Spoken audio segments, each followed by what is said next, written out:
it's not a promise. So are you guys gonna bomb another hotel? It's not a threat, it's a promise. If you do it, the threat will be shot. Don't bomb the hotels I like to stay in. That pissed me off. You decided to bomb one I love the most. It really was aggravating. David Hotel bombing? No. This was in the UAE. You went after a hotel I really like. Okay. Are you gonna send a drone into my friend's condo in Dubai? Could you lay off Dubai? I have like shopping stuff I want to do there. It's really, you need to like chill and do. It was a good place for hideout, but not anymore. Yeah, dude, hiding out with your family and your children, that's where you bombed. Isn't there like a shit ton of criminals that find a way to stay there and they don't get extradited? We neutralized that. We neutralized the threat in Dubai already. So good. Amazing. Some news, guys. The IDF, no injuries after Hezbollah fired an anti-tank missile and mortar shells at soldiers in southern Lebanon. Multiple rockets targeting troops in the area were also intercepted. And then the IRGC Quds Force commander says, I quote, "No one can stand against Hezbollah in Lebanon. Everything you have seen from Hezbollah is merely the tip of the iceberg." It's true. The Jews don't stand. They actually have cots next to the Iron Dome system, and they have remote control. So they don't stand. We do not close missiles in the sky. Did you see the new laser missile defense? It's fantastic. Isn't it? It's incredible. I saw like they did a demonstration. Amazing. It's cheap. It's gonna change the world. Like it's gonna change. Like basically what Israel's invented is saying, yeah, build your rockets. Most of the world is gonna not penetrable by rockets for sure.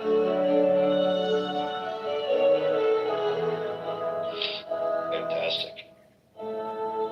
The funny thing is, Iran is,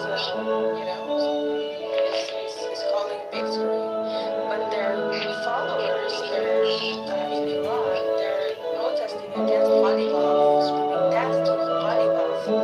They want him dead because they think that they should not make a deal and they should keep on fighting. It's really funny. It's like they're going against their own government, which they actually liked, calling for Ghalibaf's murder.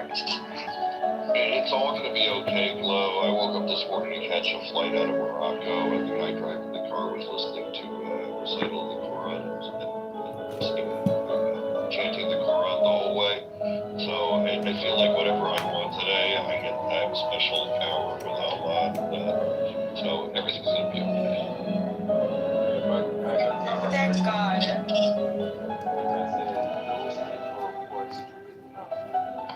Supporters of Islam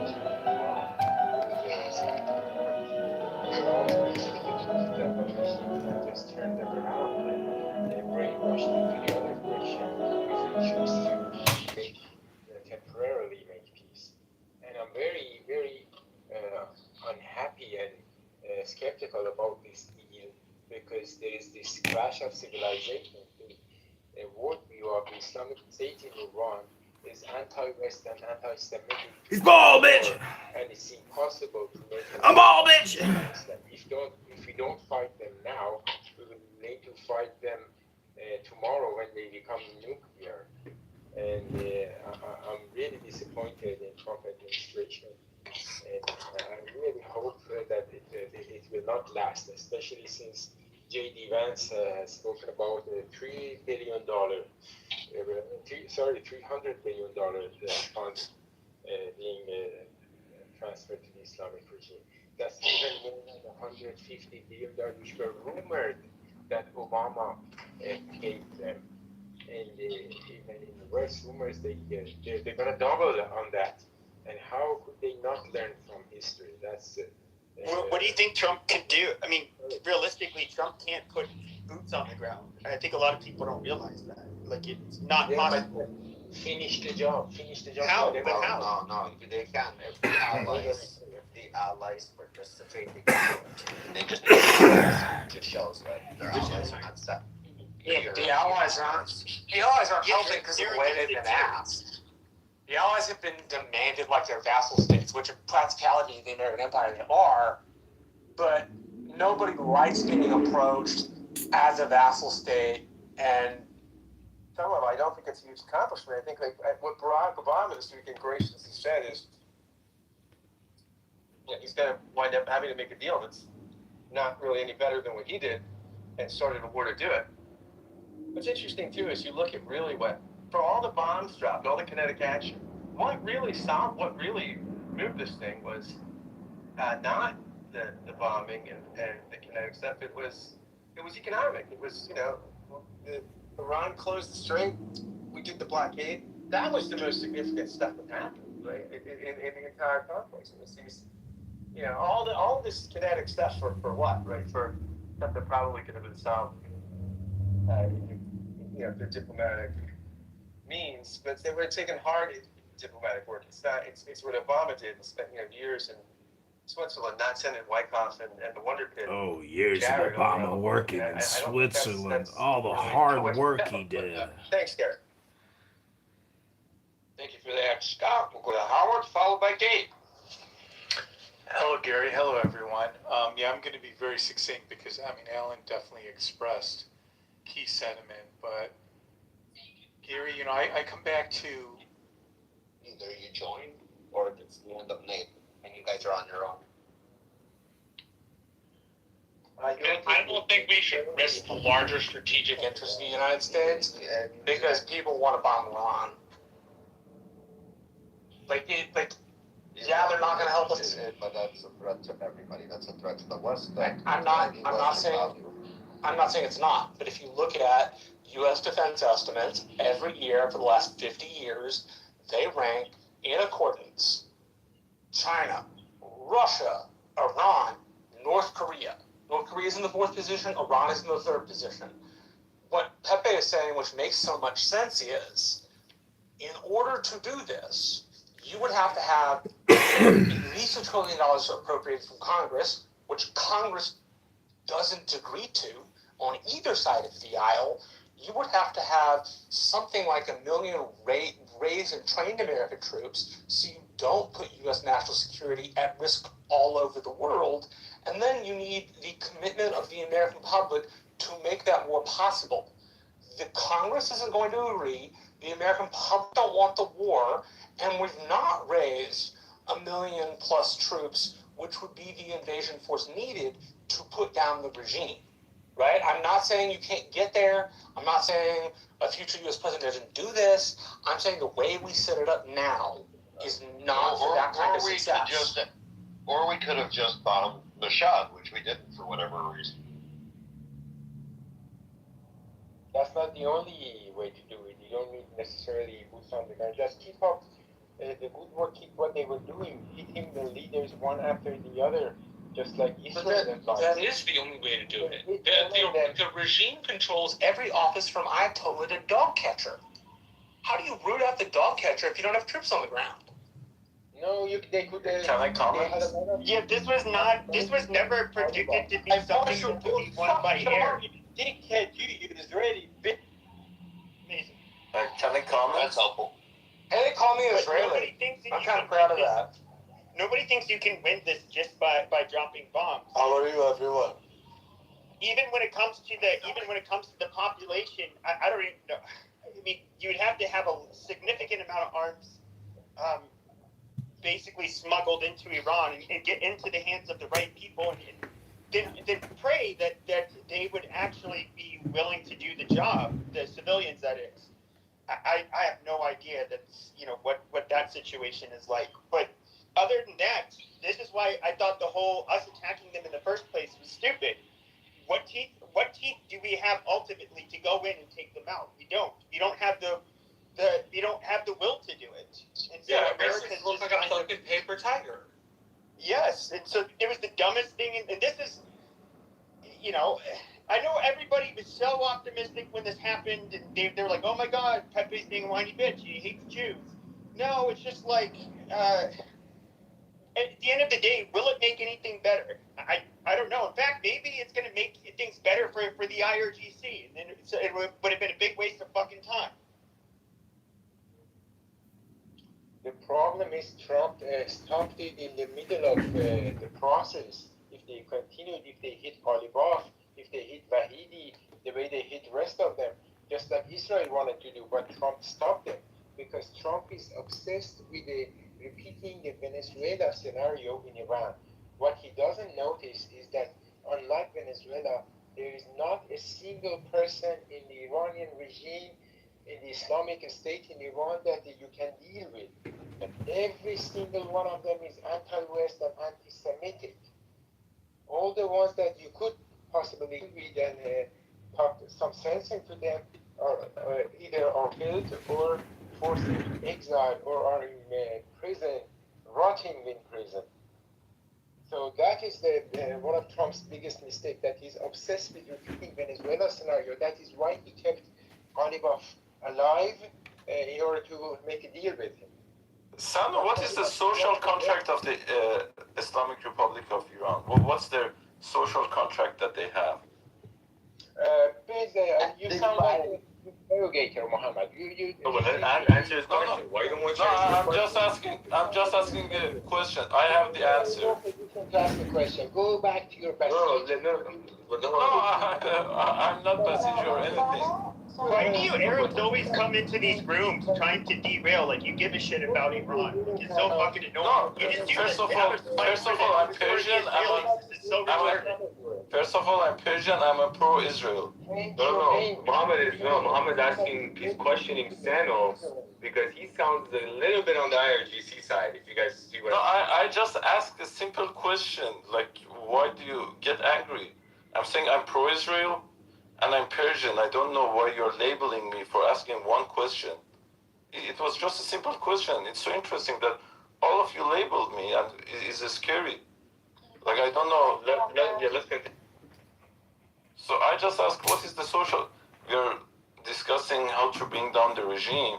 And in order to bring down something, we need to understand its foundations. So the question that I asked, that you started to label me, I don't know if anybody else asked this question. I can tell you their foundation model: to protect the Islamic regime revolution and to spread the Shia Islam. That's their model. That's the reason that they didn't collapse, you believe?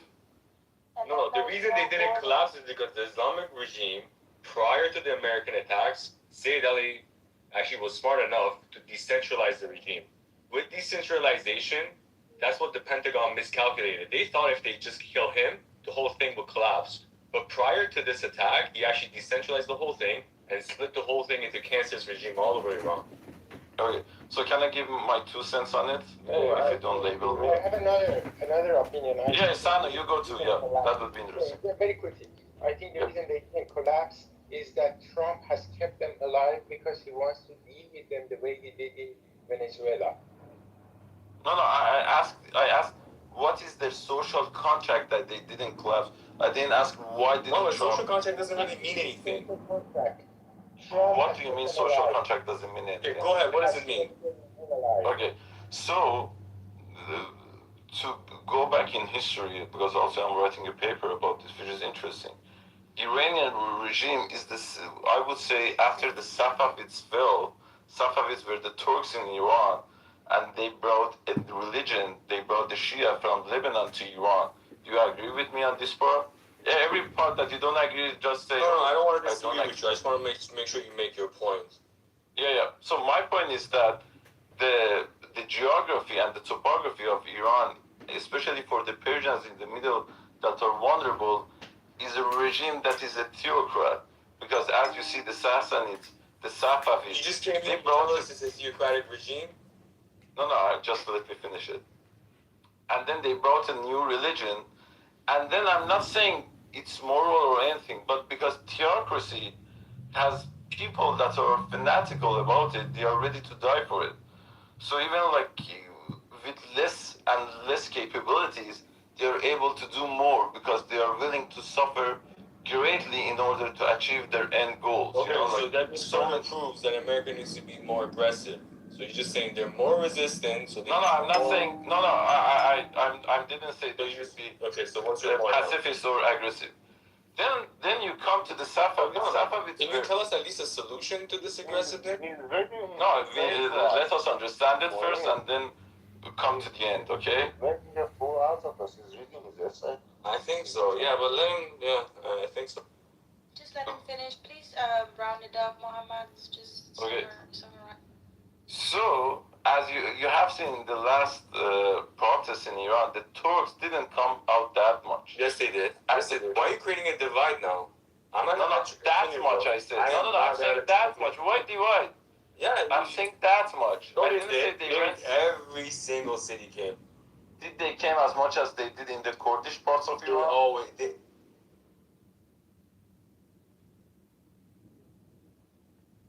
When gas went up, everybody worry about they cannot get fertilizer, but everything has been going through a Strait of Hormuz up to today. Back to you. And just to think about it, what would we do if Panama closed the canal? I mean, to me, we have the assets. They were there in that theater.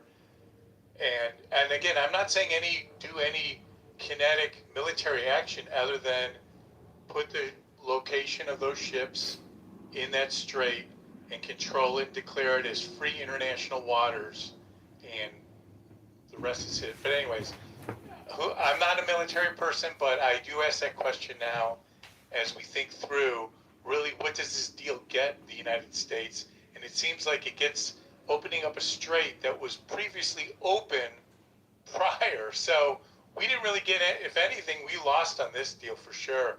At least right now, from what's been shared, it does not look good. And I'll leave it there. Thanks, Gary. It's almost like a fireman setting a fire in order to be the hero and turn the Yes, fire out. yes, exactly. So here's the real question. It's not the way you framed it, in my opinion.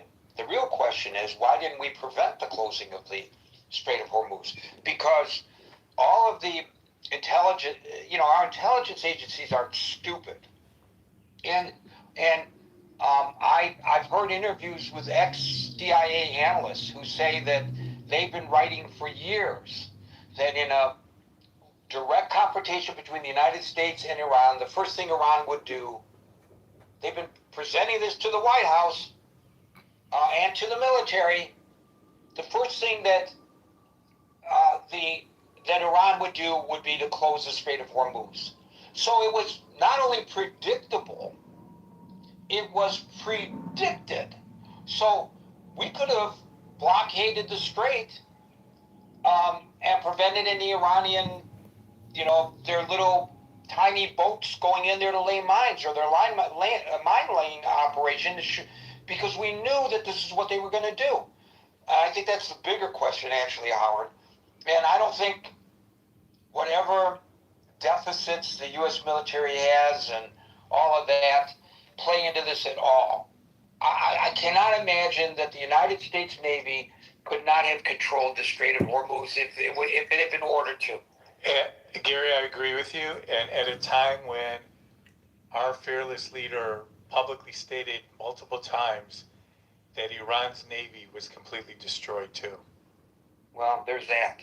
I'll get you in a second, Marshall, to give you a chance to get acclimated. We'll go to Dave, and then we'll back to Marshall. Very short. Anson say Americans are very divided. All they care is $4 a gallon.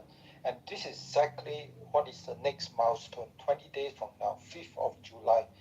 When the price is so low, the gasoline so low, people can fly cheaply to celebrate 4th of July. That is the milestone. And everything else, Iranian life, everything is really frustration, irrelevant. Exactly what Anson said. Yeah, that's to the point that I made earlier that in my opening salvo that the president got what he wanted, potentially, and that's a reduction in gas prices, potentially, as we go into the midterms. But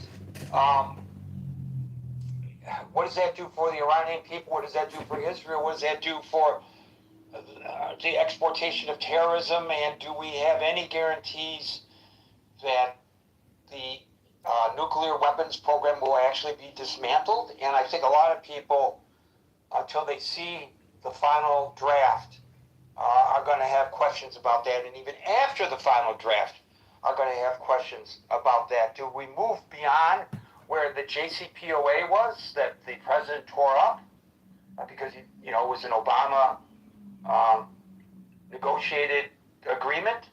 Did he tear it up because it was bad, or did he tear it up because it was negotiated by Obama? If he tore it up because it was bad, then this agreement better be better than the one that he tore up. Otherwise, why did he tear it up? Let's hope it is. We don't know. Again, that's the whole premise of our discussion today, because we haven't seen the memorandum of understanding. But the odd part is that the parties involved all have different synopses of what is contained, which is really kind of odd. Marshall, followed by Armaze. I'll believe a deal when I see it. He said we have a deal a bunch of times. We don't have a deal. I will reflect back on Anson. If we're not going to do this the right way, we shouldn't be doing it at all. So, it doesn't make the Iranians any less of a threat to our allies in the Mideast, and doesn't make them any less of a threat to us on the U.S. mainland.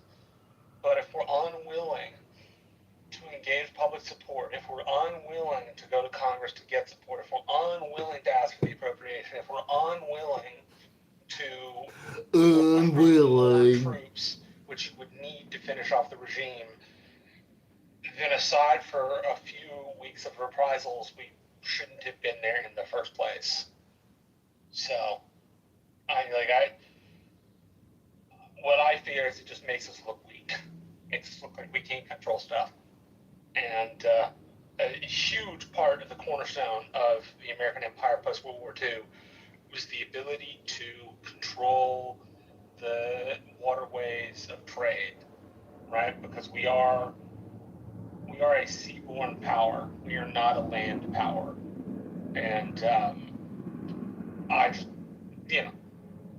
if we're not going to do it the right way, if you're not going to do it the right way, you shouldn't be doing it at all. Otherwise, it's just a waste of resources, time, and political capital.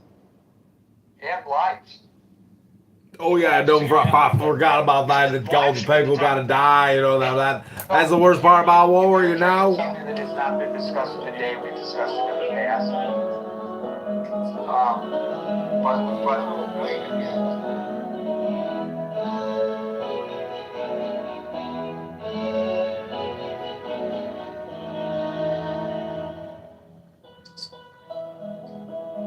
Joseph, can you sleep and come back? You're in the Matrix.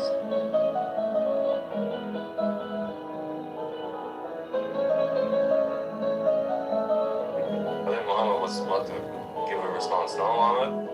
So, it's not a response, it's just like talking with each other, like cordially. So, he's right, like, it's not like he loves Turks for the sake of the Turks.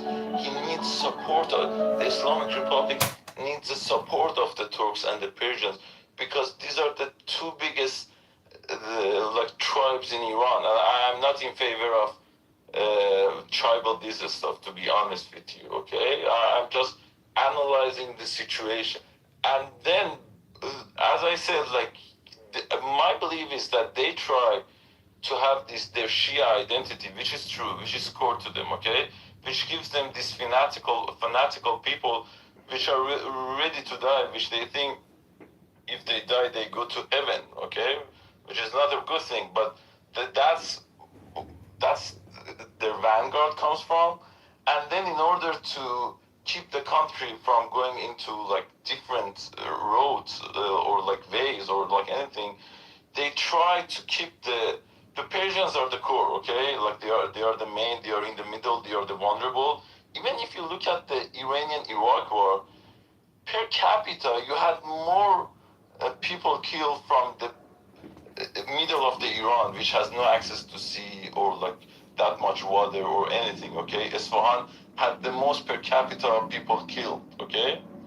And then that's one part. So they have so much at stake in the country. And then the other part, the biggest part, is the Turks, are the Turks, which the president and the supreme leader are Turk. It is not to say that, oh, like they are that tribalism that he cares for Musavi more than Ahmadinejad.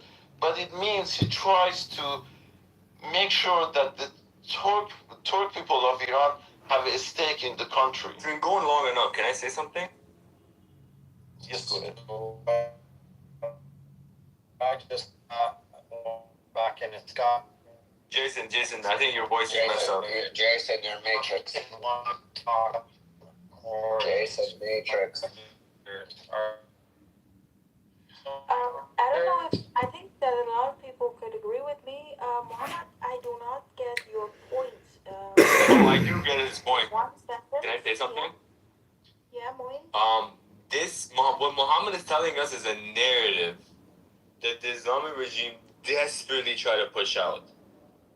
And the leftist media literally picked it up and ran with it. What was that narrative? The tribalism thing. Exactly. I know what you mean. Iranians are now united. You're gonna get, oh yeah, the country's gonna be split apart. Be careful. Listen, Are you selling us the boogeyman? No, did I say? You're selling me the boogeyman. No, did I say that? Did I say that? Let me please respond. You were going there. Yes, No, I'm saying the social contract that they have, I have a where few they get their different- support from. Well, I have a few different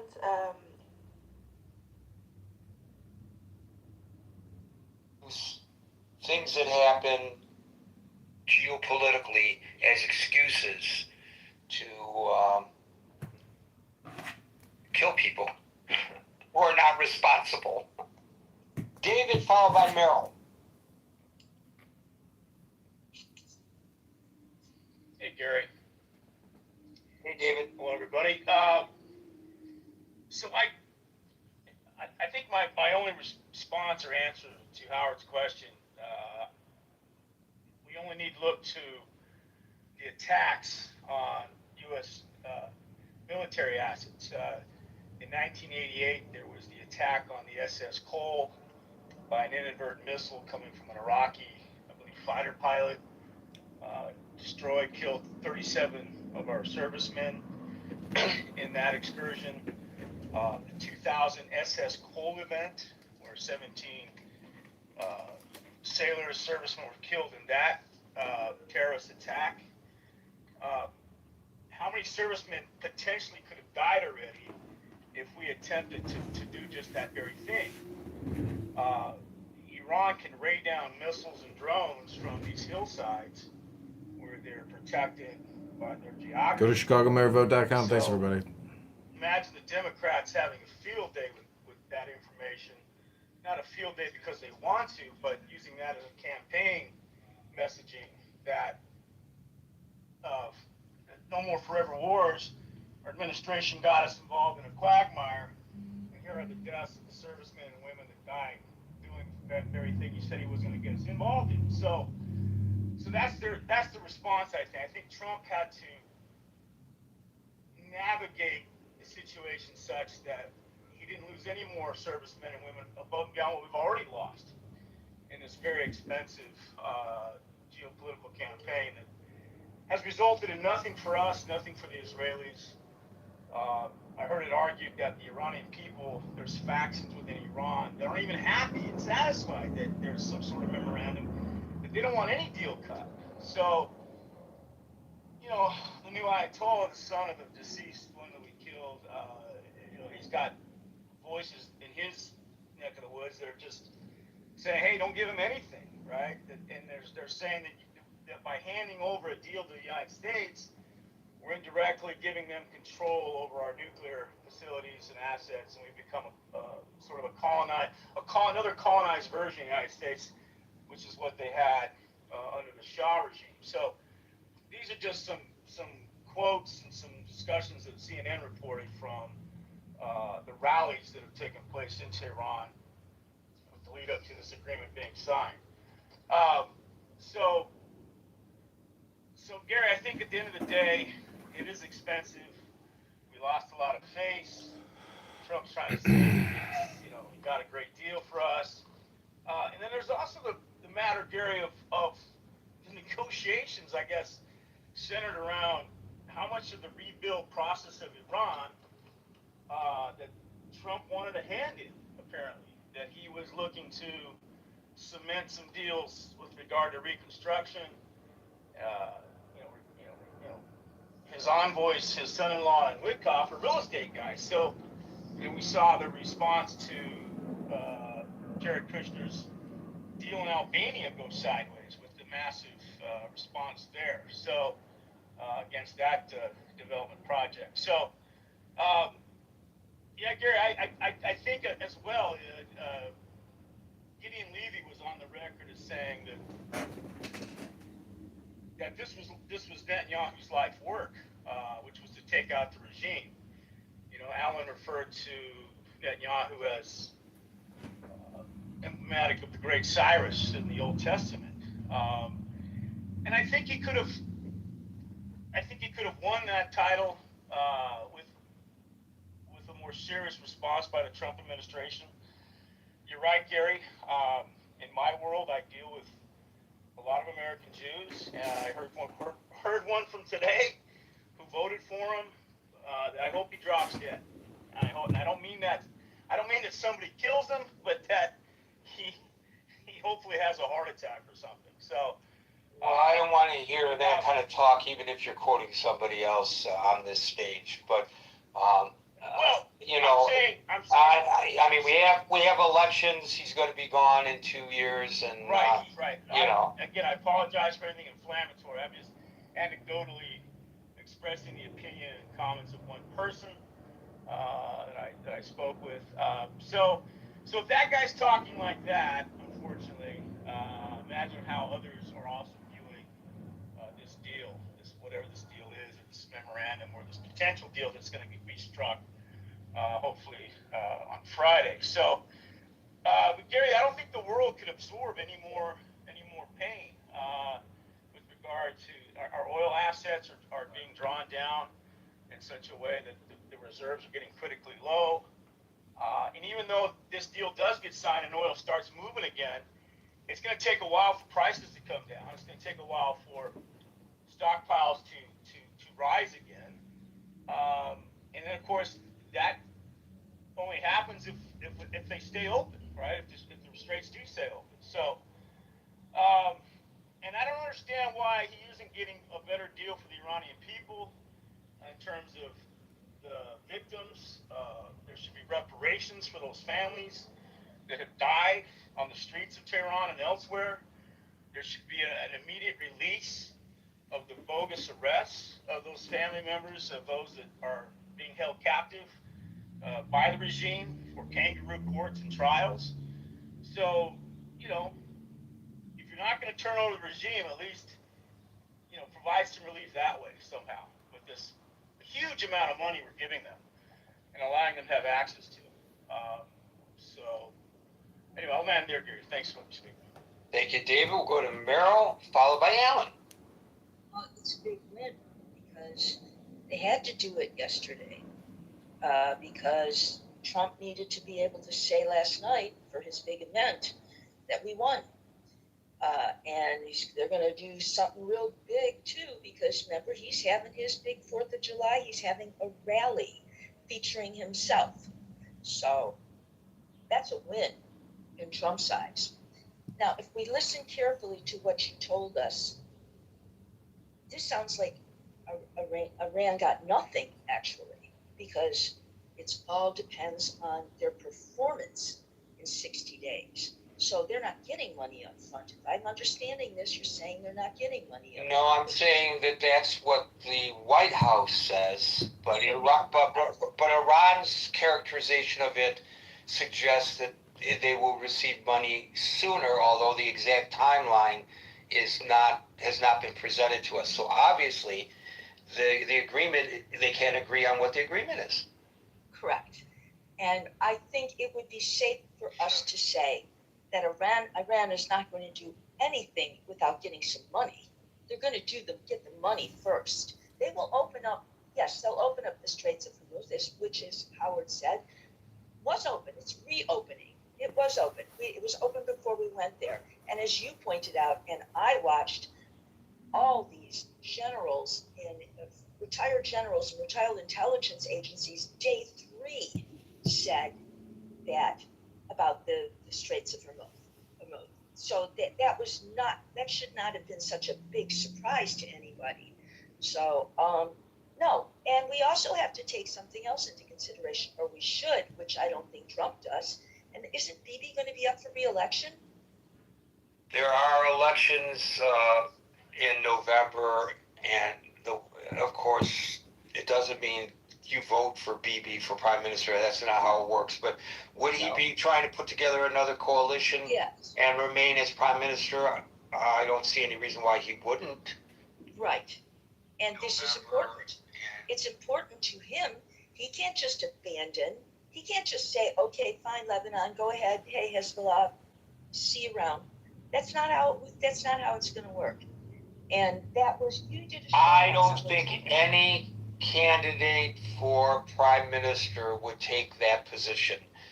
So I don't think it's unique to Netanyahu. Nobody. No, I'm not saying that it is. No, I'm not saying that you're saying. I'm not saying that you're saying that it is, but I just want to expand upon that by saying this is not a Netanyahu perspective that you are offering. It's an Israeli perspective. The Israelis cannot abide by allowing Iran to arm people who are attacking them on a daily basis. And that's full stop.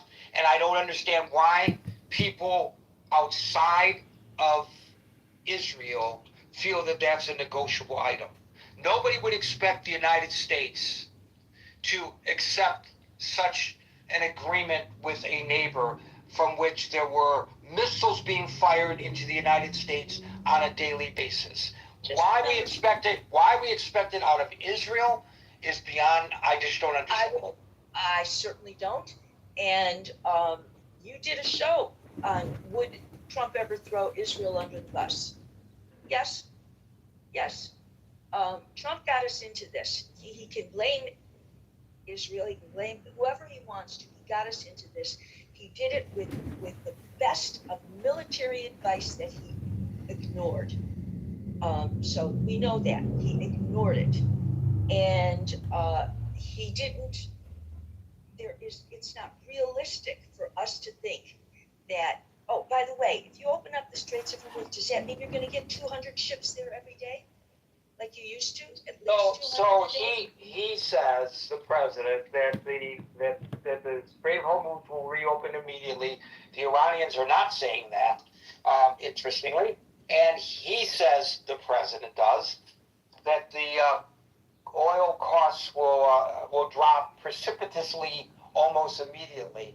But as has been explained here numerous times, when oil prices go up, they shoot up like a rocket. When they fall like a feather. Now, it is true that upon the announcement, the cost of the barrel of oil did decrease immediately. So it did affect the markets. But how long it takes it to get from the markets to the pump, and where you feel a difference when you're filling up your tank, I don't know, but I don't think it's going to be immediate.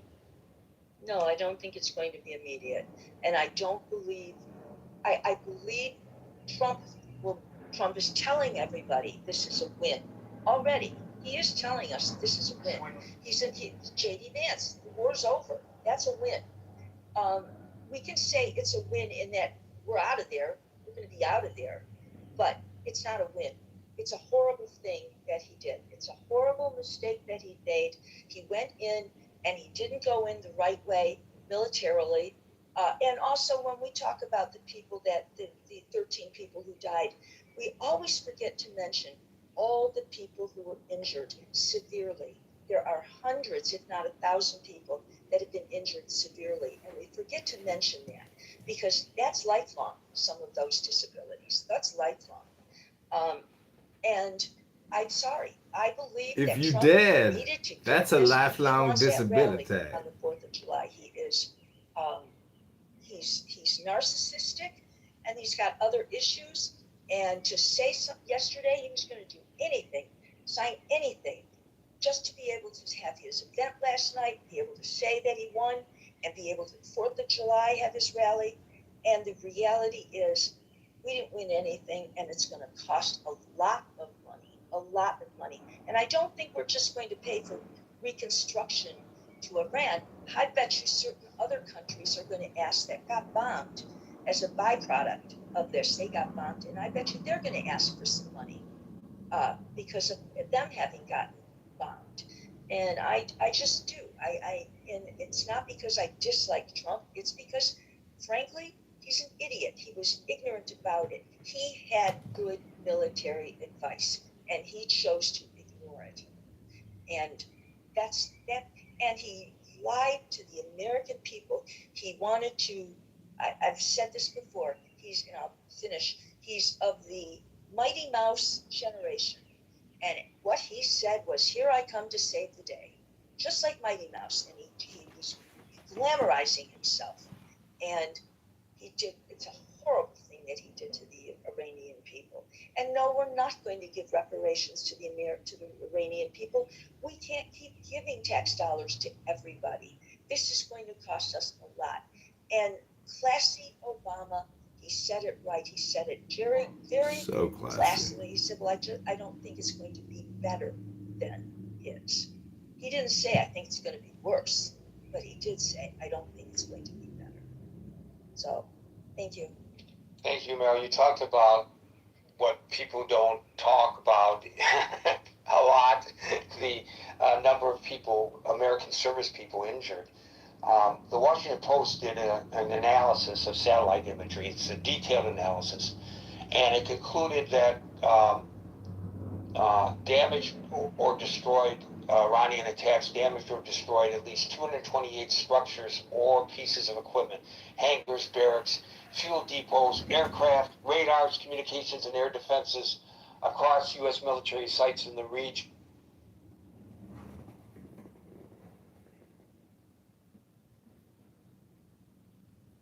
Where's the argument? Marrying a 9-year-old? Where is the argument for that? Where's the argument? You need an Ari's argument. I'll give you an argument. I need an argument. Yes, I need a fucking argument. Give me a fucking argument. I'll give you an Islamic argument.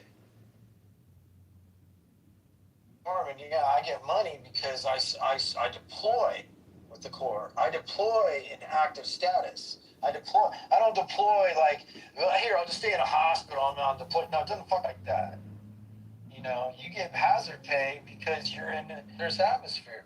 But the thing is what people can relate to is like, you know, Rafi was basically pointing it out. You know, should they get incentives for when they have to be deployed to a extraneous, dangerous environment like Iran? Say, like, if we were to even invade Iran, right? Should you get more, or should your family get more because you're putting your lives in harm's way? That'd be a very valuable question to think about, but we'll never go through that. I mean, don't we already get like endangerment pay? You get hazard pay. Yeah, you do that. You get hazard and endangerment. You get overseas pay. You got to think about so the average soldier. Let's say that who's off the coast of Iran right now. They're getting hazard pay. They're getting, and I think hazard pay is it 150 or is it, am I tripping? Is it 150 every day you're out there or something like that? And then you get that plus you get endangerment pay. You know, you get your hazard pay, your overseas pay, and then you get family set pay if you're married and you're away from your family. So I mean, I think they're making good money. Like those incentives we're talking about, the soldiers already get those. No, we're talking about like getting an extra on that. Like say like this specific deployment, this specific engagement. You know? Oh, you're volunteering for this? Or you're in the Corps or the Navy. You don't get a choice on what deployment you're fucking getting. You're just getting whatever they assign to you. That's it. There's no choice. If your division and first division gets assigned, then that's what goes. That's it. Yeah, but I would surmise to you that because like I can tell you over here at Fort Hood, a lot of soldiers wanted to go to Iran. I mean, off the coast of Iran. Like we knew the money was good, and we knew there was a high chance that nothing was going to happen. But you're just sitting on a boat collecting a paycheck. So most of them, all of us wanted to go. We all were hoping we were going to get activated for that. And some soldiers are even pissed at about what happened between where they're decreasing the amount of troops in Germany and Poland because there are soldiers who were going over there who the money's still good. I was in Poland last year. I made a lot of good money. You know what I'm saying? So I can tell you, man, that in my opinion, and this is just my opinion, I'm gonna speak for the military. I think we make good money enough. I think we make good enough money. I don't really see, what I'm saying? You get all these other extra incentives for being deployed and stuff. I don't see where the soldiers would need more money. They get a pay raise damn near every other year. I don't even think people understand the magnitude of how much money we make. Do you realize at the end of last year, in December, soldiers got paid for 3 straight weeks? We got our regular paycheck. Frigates could be used in the strait, like an Arleigh class destroyer could be used. But they do keep the capital. Well, they're called capital ships. They replaced the battleship in World War II, obviously. But they keep the capital ships, as Gary said, offshore for their protection. Sinking an American aircraft carrier would be a major coup d'etat for the Iranians. Well, that was going to be my point, and I appreciate the getting down into the weeds on this because I think Gary, your point is right that we should have prevented it from being closed in the first place, and I think Howard's point is right in saying that why didn't we do that? And it would have been a smart thing to do. Okay, so that's my second point. My third point, Gary, is that I have yet to hear from anybody on your stage or anybody in the media, including you at this point, and maybe you can correct me on this, but what was really wrong with the JCPOA? What I hear is, well, they have all this nuclear stuff. Yes, once Trump ripped up the nuclear agreement, they have all of this, for medical grade and so forth. They have what was agreed to.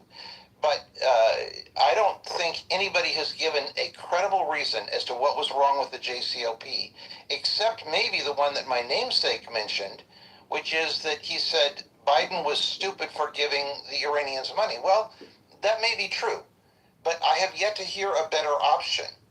They want some compensation for their involvement, and it seems to me that there's no such thing as a perfect agreement, and nobody has said what was really wrong with the JCPOA. Am I missing something? JCPOA. There have been a lot of discussions about that on this stage in the past. Maybe not recently, because it's not really the object of our discourse, but it raises its head again today, because what if this memorandum of understanding is a mirror image in large part to what the JCPOA was in the first place. There's been a lot of very heated discussion on the stage about the value or lack thereof of the JCPOA. I don't feel comfortable articulating both sides here because that's not our discussion today. And so I'm not really prepared to, frankly. But there has been discussion of that, and I'm sure you can research the various arguments and question or validate the veracity for yourself. Yeah, I think when I've heard them, I have questioned the veracity, and I think that's right. I mean, it's easy for anybody to get up and say something, but in terms of actual, and that's why I raised it today, because I recognize what you're saying is right, but in terms of actual solid news facts, I have yet to hear a good reason that the JCPOA was such a terrible thing. And I think the fact that it's going to be essentially redone, except probably weaker, proves the point. And I'll go to the last point that I want to make, Gary, because I know your time is precious, and I want to leave on this point. One of the great things about the JCPOA was that it involved multiple nations. I don't think it involved Israel. So if someone wants to criticize the JCPOA for not bringing Israel into the process, then that's a legitimate criticism. But what I think will be wrong with the agreement that Trump gets, which is going to be in performance only, it's not going to be anything real, is that it will be a bilateral or, very, very weak in terms of other countries. And I think that makes it a weaker agreement. So the president claims that this agreement is better than the JCPOA. We haven't seen it, so we can't assess it. His public statements, as always, are bombastic. In 2018, he called it a horrible one-sided deal that should never, ever been made. Great. But here's the reasons that they outlined. And some people are going to agree with these reasons, and some people probably you will not. The sunset clauses and the temporary restrictions, a failure to address broader issues, weak inspections and verification, economic windfall to Iran, overall bad idea for the United States. It was a campaign promise that he made as well. So I would recommend to people, and I know I'm not delving into any of the nuances of this by just giving these little bullet points, but I think when we finally see the whatever they're going to sign, presumably on Friday, when we finally see the document, I think it would be absolutely prudent to hold it up to inspection against the JCPOA, look at the comparisons, look at the differences, and then we can individually and maybe even collectively decide whether this is a better deal than the one that the president ripped up. I agree with that. Very good point. I have one more point I want to add to this, though, Gary, and that is to make kind of a crazy analogy. JCPOA and Obamacare. These were both works purpose. Nobody said when Obama left office that Obamacare was the last word on the subject. And I don't think Obama ever claimed that the JCPOA was the last word on the subject. But you have to start somewhere. And what Trump did is, instead of starting somewhere, he ripped the whole thing up and started again. And I think we're going to be in a much worse place for it and spend more money, and we've hurt our grandchildren. And I'll leave it there. We will see, and we may see as soon as this weekend. Thank you, Alan. We'll go to Amir, followed by Wood. Hi there, Gary, and everyone else on the mods. Yeah, I mean, with regards to JCPOA, I think you just touched upon it. It's the sunset clauses that was the problem. And if Trump can get a deal, which basically includes no enrichment and the removal of the enriched material, then that would be a better deal than JCPOA. I mean, that's just basic. Now, that being said, with regards to what's going on currently, I think, as quite a few people have mentioned, this is an MOU. It's not an agreement, and there's already huge disputes on clauses 1 and 2, apparently, regarding IDF pulling out of Lebanon, going to the international borders, stop bombing South Beirut, and all sorts of things, which are obviously, I'm not going to go over them. You've already mentioned them, Gary. There's disputes over what's actually in there. No one really knows what's in there, and no one really knows what goes on in Trump's mindset either. We can only guess. But for me, it's interesting that U.S. Foreign Secretary Marco Rubio has not really made any comments about this. I mean, has he said anything about it that I don't know about? I mean, I do follow him. I haven't seen any headlines anyway where he's being quoted as of yet on this agreement. And it may very well be, I missed it, but it may also very well be that that's by design, because I think we all would agree that he eyes the Oval Office, and he doesn't want to be associated with anything that's going to diminish his ability to get elected. And maybe he doesn't see this as a very good deal, and he doesn't want to really attach his name to it, and maybe that's why he's been silent. Well, I mean, he's part of the administration, and he's the foreign secretary. So if the foreign secretary of Iran is going to put his signature on it, it only, begs the question why the foreign secretary of U.S. is not going to. That's why they're sending Vance to provide cover for Marco Rubio, and to give Vance, some of the spotlight that Marco Rubio has been stealing from him. Well, I think a lot of people think of J.D. Vance as Trump's butler, to be honest with you. I mean, I don't know. Maybe I'm completely mistaken on that. I'm not reading it correctly. But anyway, put that aside, which was, I think, is an important point. The other main point, which I think a lot of people have missed, and nothing is mentioned about this, is the internal power struggle in Iran. And that is between the hardliners, who don't want to have any kind of deal with the US. In fact, they want to kick the US out, including all the military bases right across the Middle East. And those in Iran who are, who basically, they want to negotiate for their survival. And they want to be able to sell oil and get their billions of dollars blocked back. And it's just a survival thing for them. And part of those people are, well, so-called moderates. They're not really moderates, but they're less radical than the other group, which definitely don't want to have anything to do with the US. And they insist on resetting the clock on the destruction of Israel. So that internal struggle is actually quite important.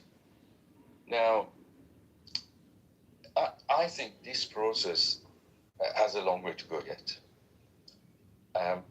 I still don't believe there is going to be a long-term agreement. It's an MOU. It's towards a future agreement, and as we all know, an MOU to a future agreement is no agreement at all. Now, especially when there's already disagreement on what's actually in the MOU towards an agreement. I mean, it's just horrendous. It just doesn't make any sense at all. And one other thing, as part of this agreement, there is talks about diluting uranium from 60% to, well, what is a non-enriched uranium, but at its core, as a yellow cake, is 0.07% enriched.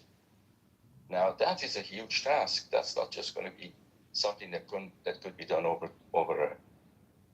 a short period of time. Well, maybe it is. I don't know. But I would have thought that if it's taken a decade or so to get 60% enriched, then it's going to take quite some time to dilute it. Now, how do I summarize all this? I actually think, I am still thinking that the administration bet is on the internal conflicts within Iran. I think that's a key point here, which is often overlooked. I mean, we can look at it this way. The blockade was actually favoring Iran. Why? Because it kind of unified the hardliners with the IRGC and the moderate elements in the government. It unified them because there was a kind of an enemy blocking their oil and controlling their bit of land. Now, if that is removed, that unity is likely to be shattered. And because that conflict is now going to start, that is going to be played out over the next 60 days or so. And my bet is that because money is involved, they are going to be at each other's throat. Because that's how it has been all along. The circle of power has been reducing since 1979. And every time, a lot of people which were originally considered as one of us are now the enemy, and they're now pushed out of the circle. And that circle has been reduced over time, times and times again. And this is going to happen again. And until it becomes to a point that is just about to collapse. I think that is probably what is in the back of some people's mind. Perhaps not Trump, but part of the administration, perhaps Netanyahu and others. And I'll leave it there. Thank you, Amir. We'll go to William, followed by Philip. Hey, Gary. Hey, everybody. If you have people, even at this level of memorandum of understanding, which is not an agreement, it's just almost like a preamble to an agreement.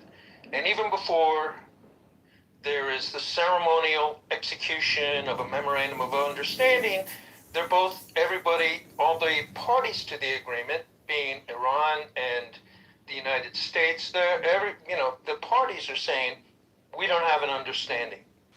if there's no meeting of the minds, there's no agreement. I mean, that's just basic contract law. There's not much more to it. And I think, to understand what's going on here, I think we're missing something if we don't look at the larger context of other things going on in the world. And part of that is the broken alliances that we have had with our European allies, our allies, Japan, South Korea, Australia, the Philippines, the first island chain, the activities that are going on in Europe, and then more close to Iran in the Indian Ocean. So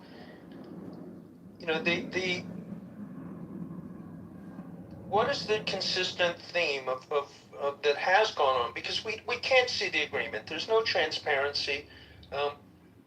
We can't flip a coin. Do you want to believe Trump? Do you want to believe the Iranians? I don't really believe either of them. But then we're left to look for what does this really mean? What's missing here? Well, the consistent theme that's missing here is who benefits? Is a basic Machiavellian analysis. Who benefits? And who's Trump really representing? I mean, I think the Iranians have their fractured politics, and I'm not qualified to comment on that other than taking note that there are multiple sides within the Islamic Republic of Iran regime, but who benefits on our side? And it's not even clear from what we've seen who benefits from this deal. Do the people of the United States benefit from this deal? I think clearly not. So then the next level is, does Steve Witkoff and Jared Kushner benefit from this? Unclear. Do the people of Mar-a-Lago benefit from this? We don't know. So I think there's a lot of missing pieces, and the fact that there's no actual there's no agreement, and the two sides, even before signing, are just in disagreement of what the memorandum of understanding contains. I think whatever happens next week, if anything, is just purely ceremonial and for show. And I don't think we really have evidence to say one way or the other what's included or not included, until we can see the breadcrumbs. We'll know if there's an agreement when the check cashes.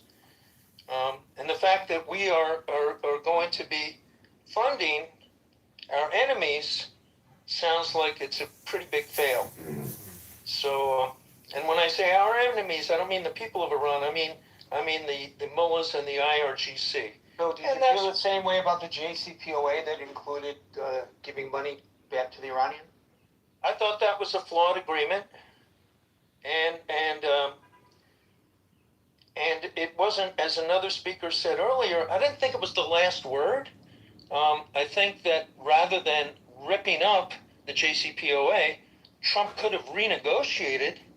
If he was acting presidential, he could have renegotiated a better agreement rather than just ripping it up. So no, I don't think the JCPOA was perfect, and I don't think it was the last word, and I don't think it was a final resolution of anything. But Trump's been president before. Don't forget that. That he was president, and then he was not president, and now he's president again. So, Trump didn't think it was a good agreement when he ripped the deal up, but he didn't renegotiate it either. So he didn't leave us in a stronger position. So, I don't think you can just point fingers at one side or the other. I think it's been a big failure all around. Thank you for that, William. We'll go to Philip, followed by Ann.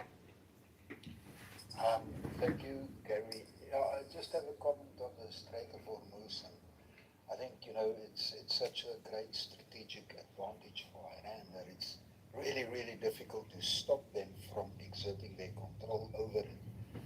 They've still got more than 50% of their missiles and stuff intact, and I mean I don't think they never sunk an oil tanker. They just had to threaten, the passage through there, and that basically stopped everything because it's so easy for them to take out a tanker or a American cruiser or one of those big ships. They just sit in targets within that strait, and being on the ocean, is no real advantage to them.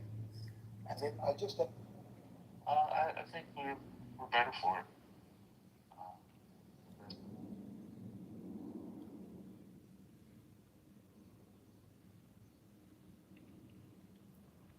I have the Drewski clip as well. I have the one that's on Breakfast Club. I could play that if people want. I don't know. It's getting weird in here. Oh, I'm happy to do that one. They will not withdraw. As far as they're concerned, it seems like they're saying that the agreements between the U.S. and Iran has nothing to do with what they're doing, and they'll continue doing what they do.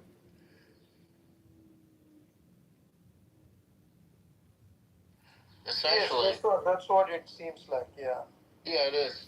And I'm trying to find the article right now to see how much, in terms of money reparations, will be done from the United States and given to Iran for this illegal war, the damage they caused.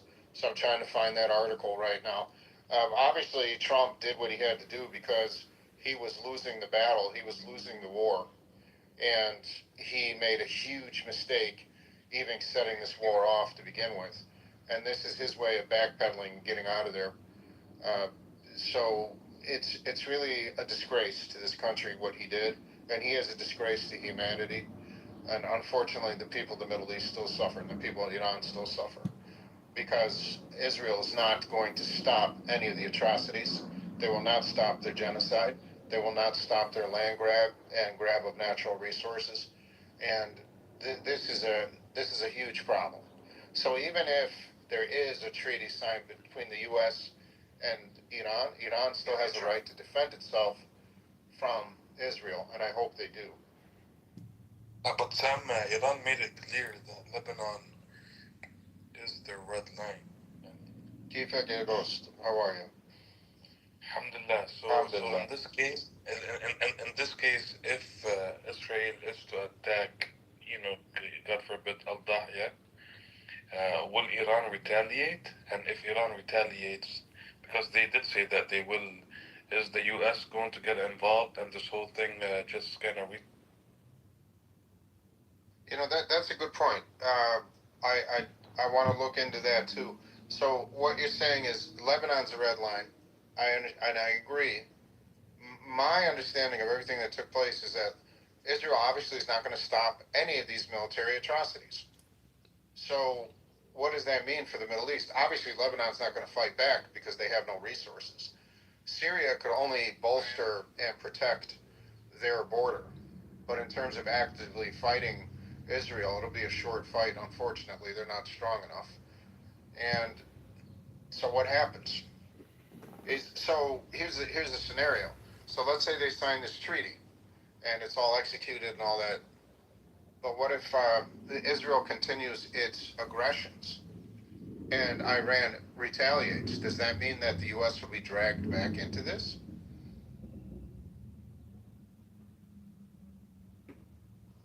Anything is possible.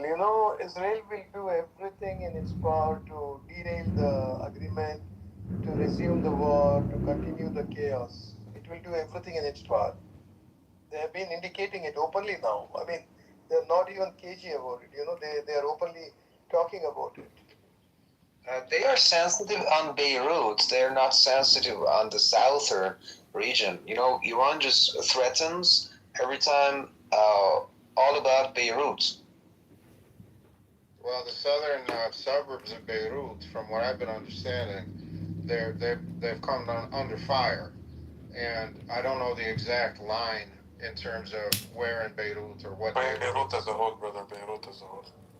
Yeah, I mean, they're not going to stop. It's my opinion that Israel's not going to stop until they conquer Lebanon. They're just doing genocide 2.0, and they're still not done with the genocide in Gaza. And the whole world sits back and does nothing about it. And how about Trump's expressions that said Netanyahu is a man who doesn't appreciate our efforts? What do you think about these kinds of goddamn sentences? Unfortunately, I have to use this example because I don't know what else to use. But anyway, you're familiar with that stupid World Wrestling Federation. You know how it's all fake, and those guys, like the good guy and then the bad guy, they talk all this smack, and then they go in the ring and they have a stupid match, and then it's all an act. So they know they're scripting each other out. They're playing a game. So bottom line is Netanyahu and Trump have an agreement that the U.S. will continue to supply Israel with money, that AIPAC controls the Senate and the Congress, AIPAC controls D.C. This is the Epstein administration. And they're putting on a fake fight for the press.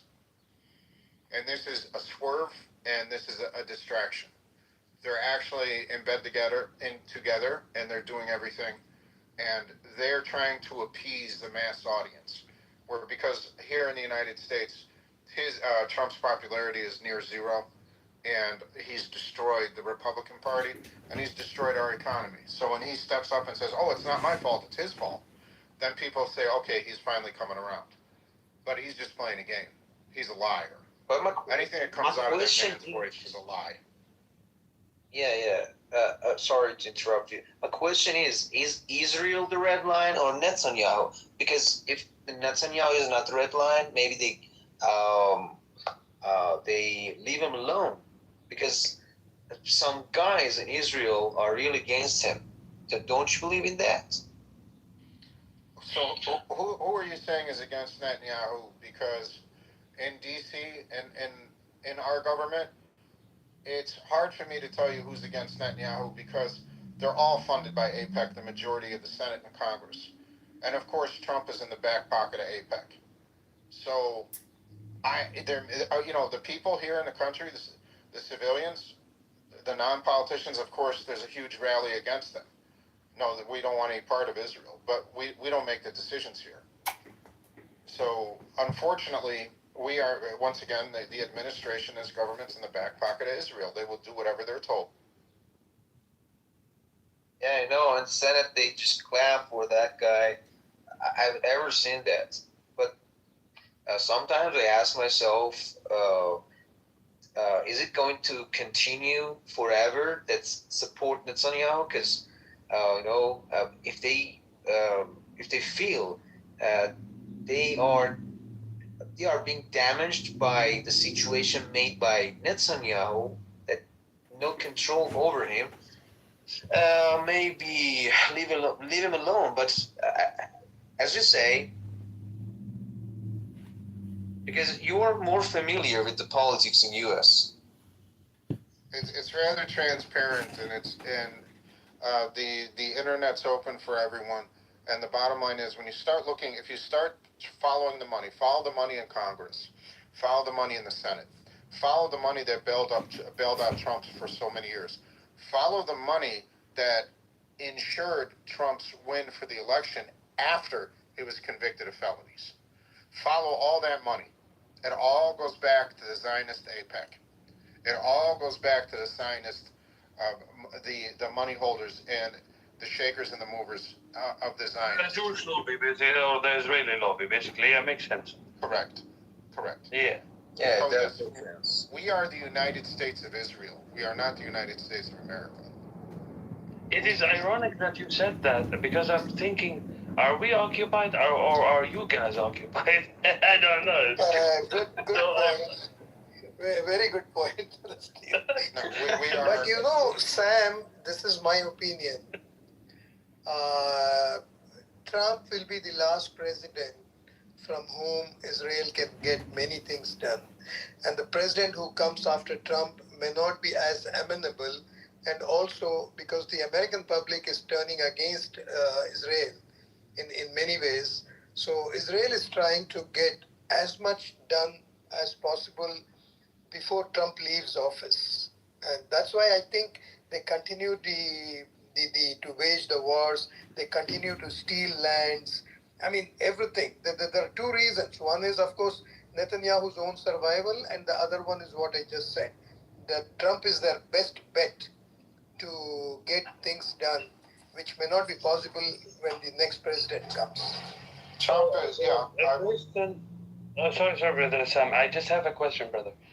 Based on what you just said, would you think that America's actions are her own or not really her own? Absolutely not. We don't work independent. We are controlled financially. The media, and this is not conspiracy talk, anybody could research this. The media in the United States is owned by Zionists. The entertainment industry in the United States owned by Zionists. The banking industry in the United States owned by Zionists. The supply chain owned by Zionists. I could go on and on. Economy, basically, yeah. Economy, basically, is owned by them. So America so is not. Go ahead. So you would say, my brother, because we were arguing the other day, me and Edward, we were arguing actually, we were debating. So you think, would you call that influence or is it total control? That's a good question. It is complete and total control. All the puppet masters are Zionists. The ones that pull the strings are Zionists. Okay, the United States is not a democracy. It's a hypocrisy. We're not here to have life, freedom, and happiness and all the other crap that's spewed out.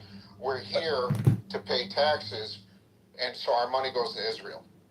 But how about those old days, man? That's someone like John F. Kennedy said something against Israel about their atomic plan. Is it just old days? But what is it? JFK was very upset and very leery about that Israel was accumulating nuclear weapons, and he rubbed the lobbyists in D.C. wrong. So JFK was not murdered by some patsy who fired perfect shots from a building and nailed them every single time. It would not surprise me if there was a Zionist, it was a CIA Zionist and Mossad hit. It would not surprise me because he was vocally against Israel.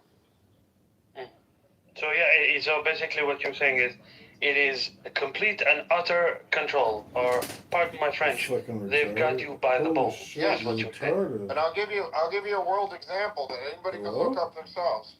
You do realize that Epstein, the most prolific child murderer, rapist, and pedophile, was a Mossad agent. Definitely right. Definitely right. And what did he do? He set up a honeypot scam. What's a honeypot scam? He would bring in the most powerful people, and he put them in rooms with video, audio. He'd get them drunk, he'd get them drugged up, or they could be sober too because they're pedophiles. And he would bring in these girls, and these girls would be raped and murdered. And it's a great time. It's a party, this and that. The next day, he sits them down. He says, "Okay, you're working for us now." And we've got dirt on you a bit. Are we going to witness that's in the future the court will put this off, this file, I mean? The problem that we have is the APEC is keeping and pushing down the Epstein files as much as possible, where there's the minority in D.C. who are pushing the Epstein files to the limit. One is the congressman or senator from California. His name is Khan, I believe. And there's another one, he's an Asian guy, I forgot his name. They're not controlled. They don't get money from APEC. They're pushing it hard. All these other countries where the Epstein files, where the names were released, respectively in those countries, those people were removed from prosecuted. Yeah, they were removed from their office, and they're facing charges. All right, here in the United States, like that piece of shit Lex Wesner, Zionist bitch. He traveled to Epstein's island numerous times, and there's emails that you could read online. Go to the DOJ, look at the Epstein files, where he's saying, "Oh, hey, what's up, Jeff? I'll be down at the island, and I'm bringing my kids are 10 years old, 8 years old, 9 years old. This is disgusting. Gross. Disgusting. Wow, that's wow. And it's all in the DOJ Wow. files to read. It's not conspiracy. That is Once again. messed up. Wait, he's getting his own kids? His own Yes, kids? they would tell Edward. Yes. Edward, Edward, I'm not trying to instigate anything or like. Yes, you are. Be Of course you are. be part of any problems. That's all you do, Marcus. But Palestine mentioned that you and him were fighting yesterday. I don't know what's happening. No, we weren't. We were arguing. Yes, we were. We were not fighting though. That's an overstatement. What do you mean? What were We were debating the whole control and influence. Oh, the control and influence. Yeah, that was not a fight. not for Palestinians. That wasn't a fight. Marcus wanted to be a fight. Can you guys make it Yeah. happen for him? Now listen, that wasn't even a fight when it comes to white people fighting. I don't know, Edward. I'm not part of it, so Palestine.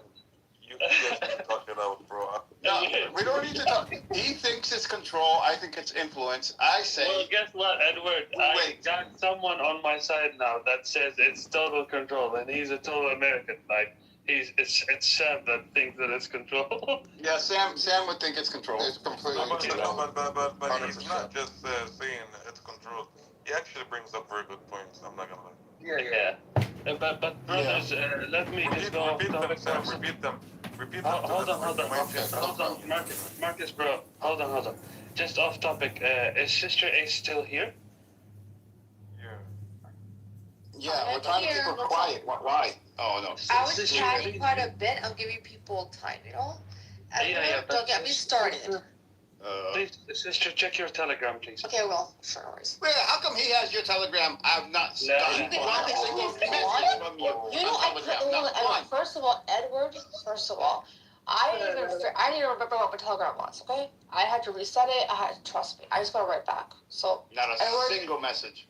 I don't even have a Telegram. Well, I'll give you my Telegram. Are you on the World Affairs forum? I'll find it from there. Yes. Yeah, I am. My Telegram fits me pretty well, I think. My Telegram. I'm pretty sure I'll figure it out. Guys, you get a discussion group on Telegram? I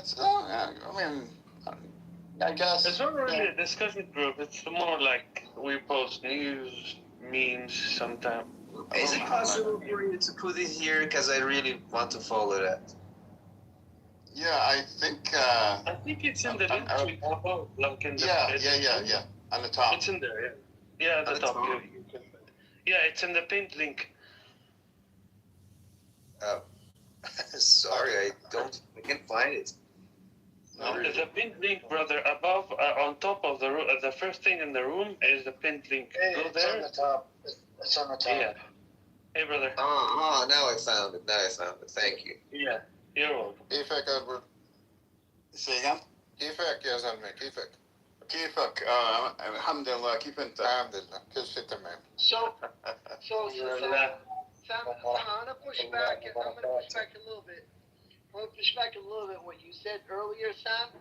So just step by step. When you started at the deal that was reached between the U.S. and Iran, and how Netanyahu has expressed dissatisfaction, and he said he has nothing to do with it. That does not mean, that he's not go out there and act on his own and start his own war against Iran. However, he knows better, because he's gonna get his ass kicked if he was to go it alone. Now, I agree. When are we gonna know whether it's a total control or an influence? Is when the U.S. decides we're just gonna still, fuel this guy. When he runs out of fuel, we're gonna fuel him. In other words, we're just gonna fund him, and he comes back for a refill, and he comes back for a refill, to infinity, basically. If the U.S. says no, you're on your own, man. We're not gonna help you. We've reached a deal with these people, and we're not fighting this war. This is not our war. It's your war. Fight it on your own. Then we know it's a total control. It's just influence, and influence happens at the at difference, not at the top level. Also, Muhammad, also know if Netanyahu #1 Dom Beirut or if he doesn't bomb Beirut. That's one sign. And but hold on, real quick. The second sign, if he does bomb, and Iran responds, and the U.S. does not get involved, that's also a second sign. I think that is influence, not control. Well, that is the point I was gonna make. I know for a fact that what do you call it? That Israel is not going to dare to attack Iran. How do I know that?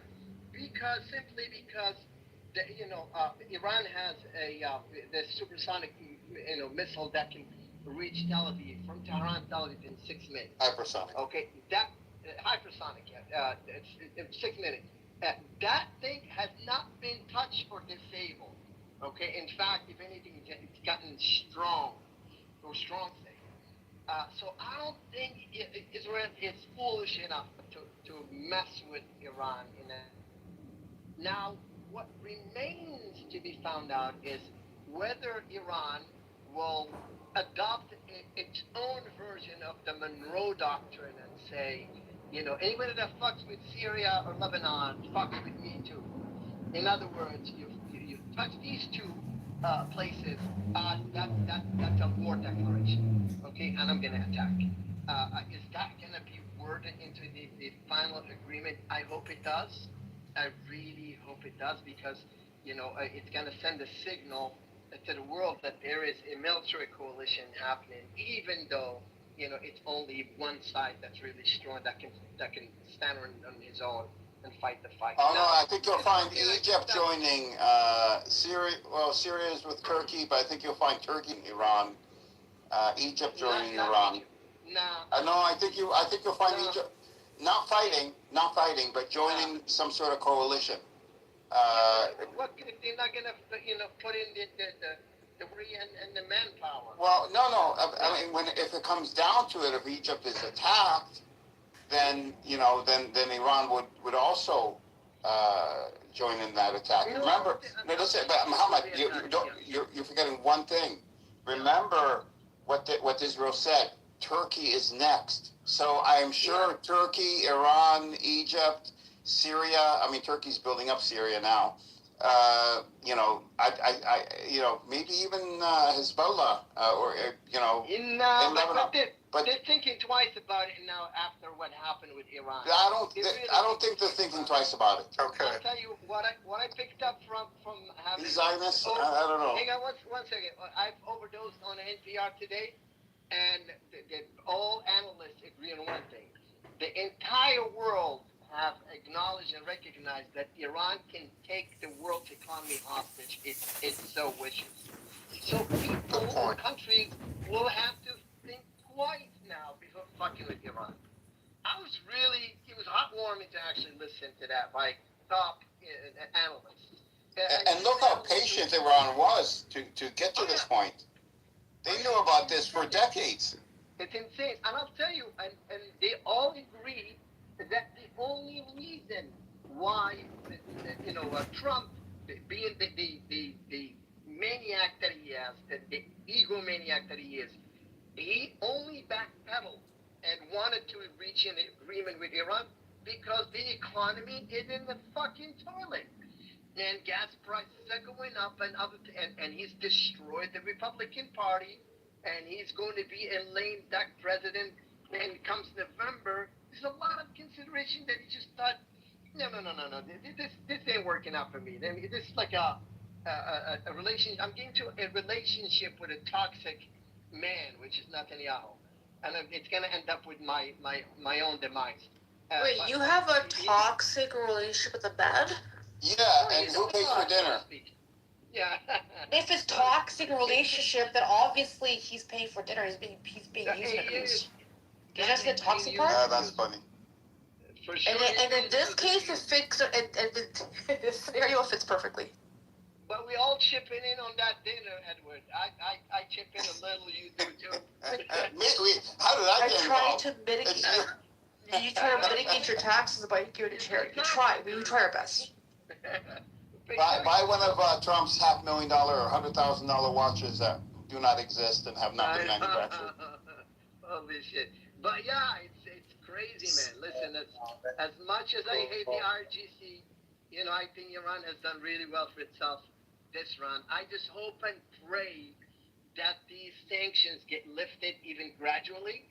That way, if the situation for the Iranian citizens doesn't improve, I have more of the reason to hate the RGC.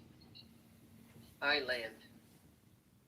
I agree. I mean, we shouldn't forget the IRGC is terrible. Alaikum assalam. Go ahead. You want to say sacrifices and do the hard things. تعرف تحكي انجليزي؟ Yeah. It just seems like, kids are becoming like content. We're in English. I agree with you. But at what point do you say, what, the game is rigged against me? It's no matter what I do, I'm still going to lose. This is the brother from Brazil. This is brother Muhammad from Brazil. He's trustworthy. I know him. And I get what you're saying. I agree. English.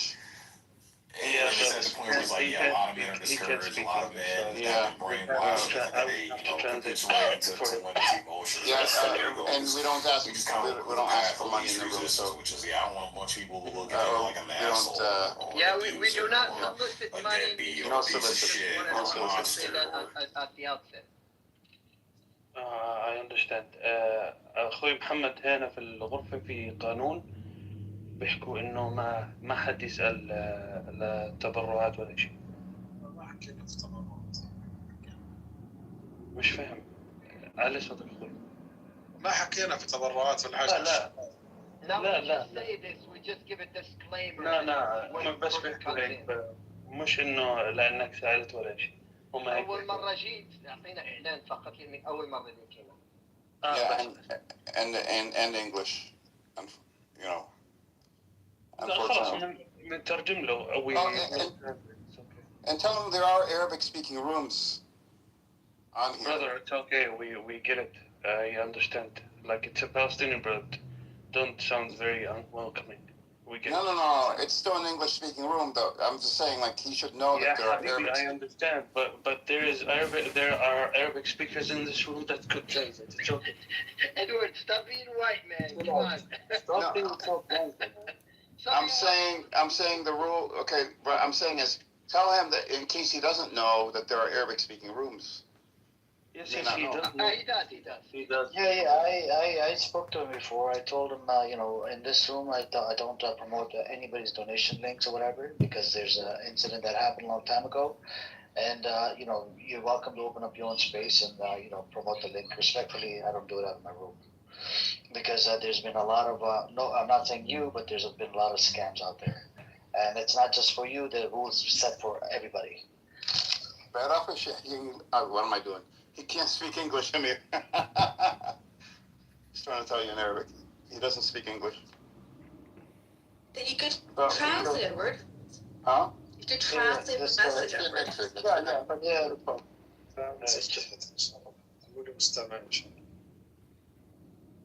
How are you, Amir? I'm doing good. What's up with you, Sam? How you doing? You okay? I'm doing good, man. It's been a busy day. It's good to be in this room. It's nice to see that we don't have anyone up here waving a flag for the genociders. I mean, the same thing was here earlier. We went back and forth, and it was just.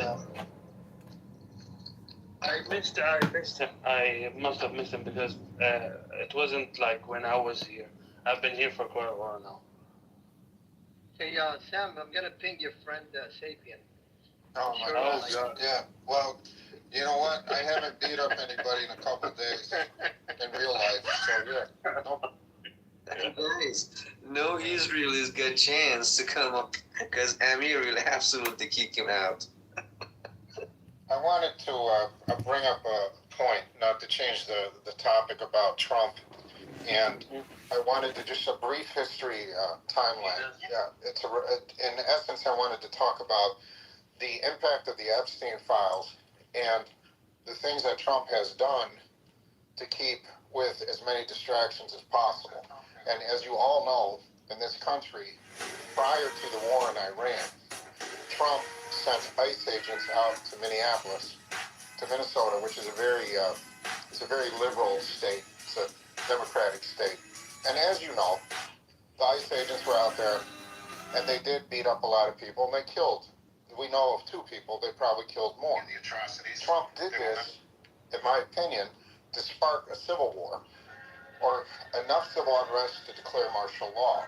However, his plan backfired, and he had to call back all the ICCs.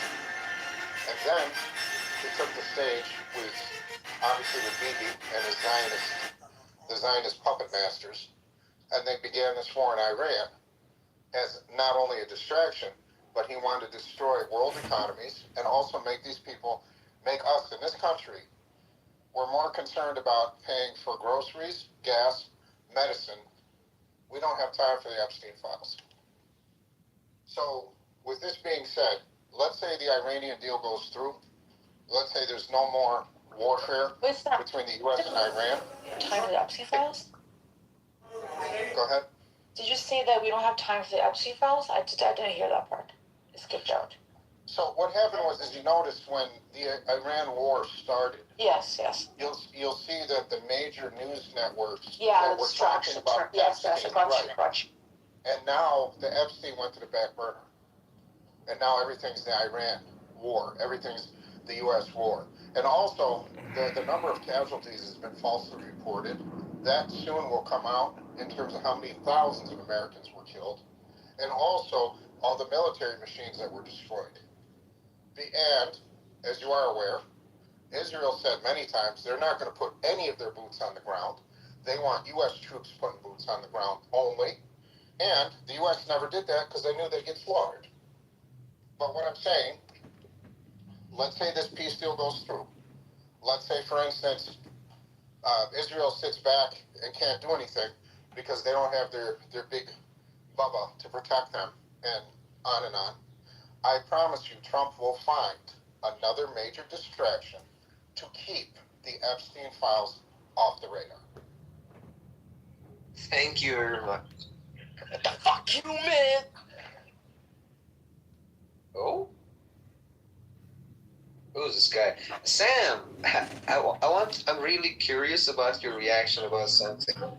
Yeah, go ahead. What is your reaction to those Iranian people saying thank you every day to Trump? If you ever seen that clip saying, let's thank our Uncle Bibi, Uncle Trump, and just the sound of bomb comes after each scene. What is your reaction to these kinds of stuffs? Well, you're always going to find people that are going to acquiesce for the enemy. And another thing you have to really wonder, are they really Iranian or are they playing the part? Are these people actually staged? But let's say they're the real deal. Let's say they're Iranian and they're waving the flag for Israel and they're waving the flag for Trump. These are obviously sellouts, and these are people that want a puppet regime put in Iran, thinking that that's going to give them a lot of freedom and bring back whatever democracy they think is missing. I'm not in Iran, so I can't speak for what's happening there. I can't speak about their government. I've never been there. However, I feel those people are sellouts, complete sellouts. And a lot of them may also be what I call paid advertising. Maybe, but it's not they're not pretending. They're actually Iranians, but for a lot of reasons migrated to a country like US. But I don't know why. They know this bastard is making a genocide and is protecting someone like Netanyahu knows better they know better than us that they are doing the goddamn thing, but because they want a regime change, they say it's worth it. It's worth it, and no excuse is accepted by them because they say whatever the mean is should be good because we can make a regime change. But now they just don't know what to do after 40 days of war that Islamic Republic didn't go. Well, yeah, this is unfortunate. You're going to see sellouts. I mean, here's another example. Have you seen the Lebanese president? He sat there and he gave these long-ass interviews from his pretty little house after he stuffed his face 40 pounds of falafel, and he's wiping the crumbs off his face, and he's sitting there and he's condemning Hezbollah, and he's condemning Hamas. And the whole time, did he show any remorse for the people that were murdered? No. Did he blame Israel for anything? No. Did he call his so-called army together to form some kind of barrier, some line, protect his people? No. So if you want to sell out, you don't have to look too far. Go to Lebanon, look at that president, and then you can put him in the same group as those Iranians. It's very sad. What do you mean by sellout? I'm sorry? You A said so. traitor. A traitor.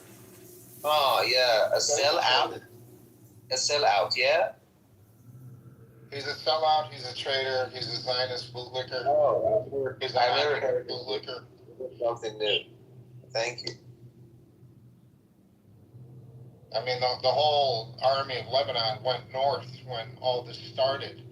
And it's like, you know, do you have any type of respect for your own people, for your own land? You run like cowards.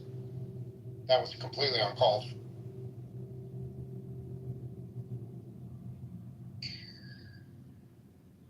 Yeah, because of the economic situation, people say everything they want, but they don't think about the risks. And the risk now is, for example, one of my friends that was severely in the protests. I mean, so-called massacres. People call massacre on I don't know which month in your country it is. It was day in Iran. He was before the same month in Iran. Milad would be the same month in his. Oh, I don't know the months. I don't remember months. I just know it was day, not day. The word day in your English language. It is a month, day. I don't remember. Some people were just calling for war as a support for them, and we were just reminding them of the last kingdom before Islamic Republic, what happened for them, and how much dependent they went and where they were, but they didn't listen to us and said that could be really worse than that. It could be a regime change and something like Venezuela comes about. But nothing like that happened. And my friend, someday during the war, called me and said my aunt's house, half of it was ruined, just ruined in the morning. Some of them got to know the war was not the case, and some of them are just insisting and calling Islamic Republic to surrender. That is, I don't know from where these goddamn thoughts come. But I think the only thing that can justify these nonsense sentences is just economic issue. The economic issue here. For example, dollar was 186. One Toman was $160, and now it's just came down to 165, and because of that expense. Wait, am I right? Expense. Where are you from, Milad? Where are you from? No, I think it's the opposite. No. Which one is opposite? I said you said one Tuman is $186. Sorry, no. I was I said wrong. Yeah, exactly. I was wrong. $1 is $164 now. I was wrong. Yeah. Yeah, because of the economic situation, people say these goddamn words and they don't think about the risks. Something like Bashar Assad case in Syria, his father came with coup, people were really not satisfied with the situation. They made everything they could, and a lot of terrorist groups came to that country and did everything they want, and the country went out of control. And something like that is planned for Iran, and people don't know that. They just think if they protest and they go for a regime change, Reza Pahlavi comes and the son of Shah gets the control. But courts here, absolutely the courts at the at the western, am I right? As western, northwestern region of Iran, they don't let this guy come and get the control. Some Arab people at the south of Iran, or some how to say, some terrorist groups like Mujahideen Khalq, they don't let this guy. So I think people uh, won't see the regime change and the next regime. We just have to think and move it more over. You know, people are not that aware. They are following some news that are really biased. Something like the channel International, Iran International, made by Saudi Arabia and funded by Israel, is just exaggerating Israel bombardment Wait, and saying, International is made by Saudi Arabia and funded by Israel? yeah, yeah, and Saudi Arabia is funding it. Iran International is really worse than that BBC against the countries. You know, it is not just colonialism. It doesn't want to control Iran. It wants it separated. And if you follow, some of the guys in that agency are leaving there. They are being fired because in the war, they couldn't go according to the policies set by Saudi Arabia or Israel. And this goddamn channel is really related and controlled to Israel. Why? Because when Khamenei, the leadership of Iran, was terrored, this was the first channel announced this guy was terrored. That is absolutely right. Because some years ago, if it was claimed, I maybe doubted it. But now I think it's really, really right, because they are the first channel uh, announcing every single terror. I think whenever, as long as people are following these news agencies, news channels, they don't get true information. They are getting false information, something like, for example, they say, okay, it was only the government of Iran that did that massacre, and they say, okay, every single guy killed on the streets was killed by the government, but I myself witnessed, and I was in the streets, that some guys carried guns against the police officers, and they killed, for example, 300, at least 300 police officers and the security people, and they don't say these kind of goddamn things. They just say, okay, something like a massacre happened. Okay, go against the government and make this country separated. They don't say that why this massacre happened, because they are sanctioning Iran. They are uh, pushing this country forward to, I don't know, a valley that we've never supposed. And I think people, if don't change their media, this country will be ruined. Yeah, that's the case, I think. And I'm really upset about the case, because when I opened my eyes in this country, when I was born, the only thing I saw was controversial issues between people. They are discussing over goddamn things, even in parties. You know, you can't believe it. For example, you go to the nature, you want to enjoy the parks, and they are discussing political things. And you see, okay. I have no clue where you're going with this conversation. What's going on? no clue of what. Where are you from exactly? I was, I think, 3 times here. You don't know me, you remember me. I said I'm from Iran. Iran, first time I started talking to you. I know you were talking about Iran and everything. I just wanted to verify it. But I had a question for you regarding those riots that took place before the war started. How much involvement was from the Mossad and the CIA with those riots? Let me in advance tell you something. That's most of my friends are police officers, and it goes back to the days I was a military. Sorry, I don't know how to say that. When I passed my military service, I was in the police agency, police department.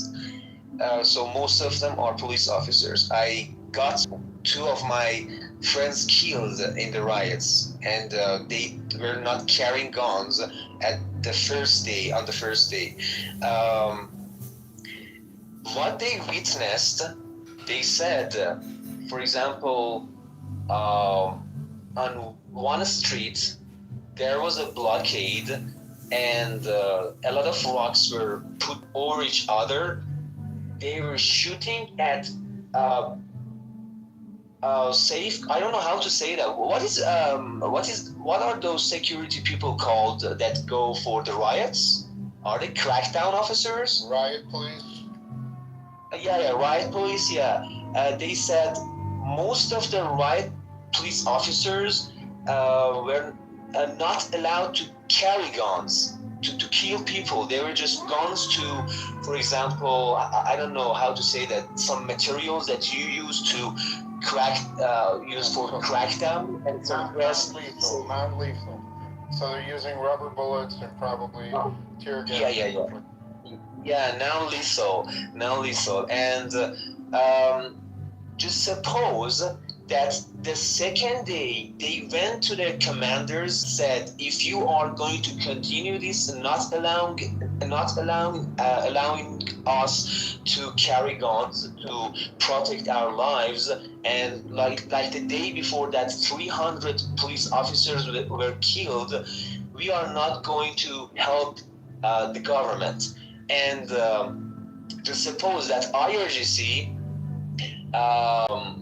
set a plan to give them lethal guns to go and shoot at people whom they think are terrorists, or are somehow really confronting them. When someone is confronting the police officer with rocks, I don't know anything supposed, and is playing the role of shield of terrorists in the streets, would be absolutely killed. Just suppose the police officer sees that guy as the shield of that terrorist. What is going to be done? Can you answer this question? People say that was a massacre, so they got killed, and I'm not gonna deny that most of them were innocent guys. I know some of them from my neighborhood. They were innocent people, get killed, but maybe by those police officers, but not intentionally. And we have a speech from the leadership of Iran that says we divide people get killed to 3 parts. Some of them were really innocent. Some of them were cheated and used by, rioters. And some of them are really the enemy.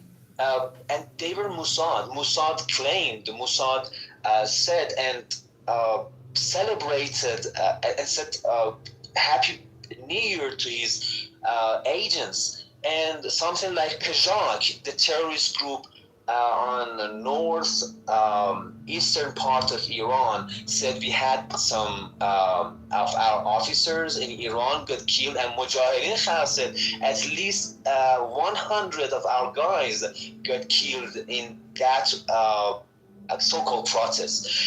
I don't know why I don't know why I'm living in this goddamn country, but whenever there will be a protest, make sure that Mossad and all of these terrorist groups are going to utilize the situation. For what? Because they lost their power, I don't know, 47 years ago. And now they are not cared. The government, you know, doesn't acknowledge them as formal groups because they are against the policies. I'm not gonna say IRGC is really right, but if there was no IRGC, no resistance, no Palestine, and no Lebanon and Hezbollah and Hamas would come about, because this was the organization taught those guys how to make missiles, rockets, and resist. And the case that we are now in is caused by some reformists in Iran. I don't believe in these people. Some of these people think if we give out uranium, America will make a deal. We've seen that in the past presidency. I think it was, I don't know, 8 years ago. People celebrated the day that the deal came about. But nothing happened because Randy Sherman came and said, the war suspend. The war suspend. When you have the line says sanctions are suspended, the war suspend, speaking by language, doesn't mean end. It means also, sorry, I said something wrong. The word lift sanctions, lift sanctions, sorry, my bad. There was a line that was saying sanctions will be lifted, but lift, as Wendy Sherman said, can mean suspend, doesn't mean necessarily to end.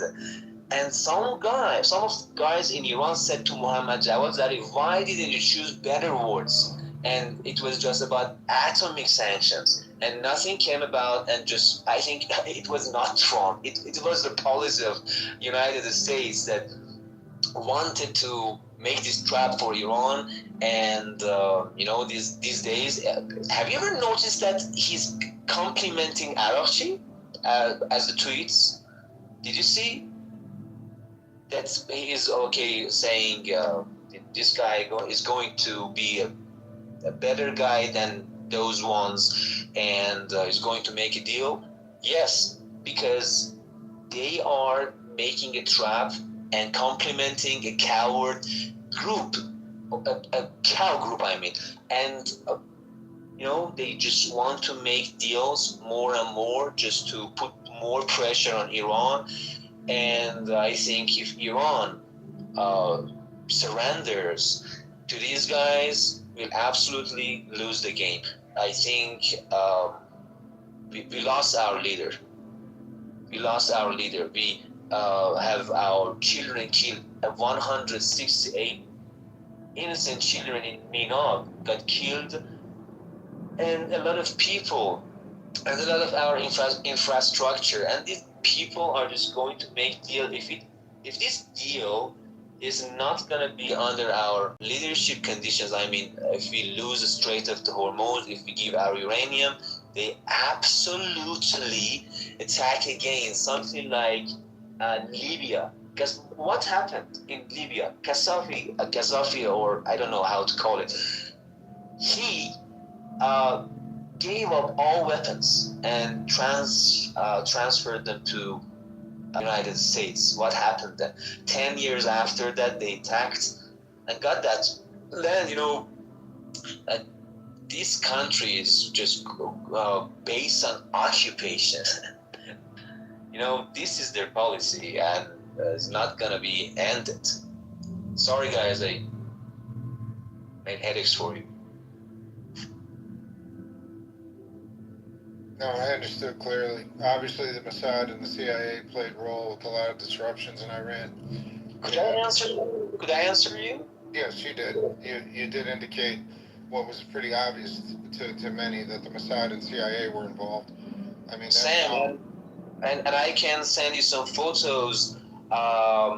It is somewhere that these martyrs are buried, and I can send you the photos of these guys, really beautiful guys. I mean the security guys, or just normal people that got killed during the war, and some of them say Pahlavi was really the most powerful influencer in that case, because he made that call for people. And let me tell you something.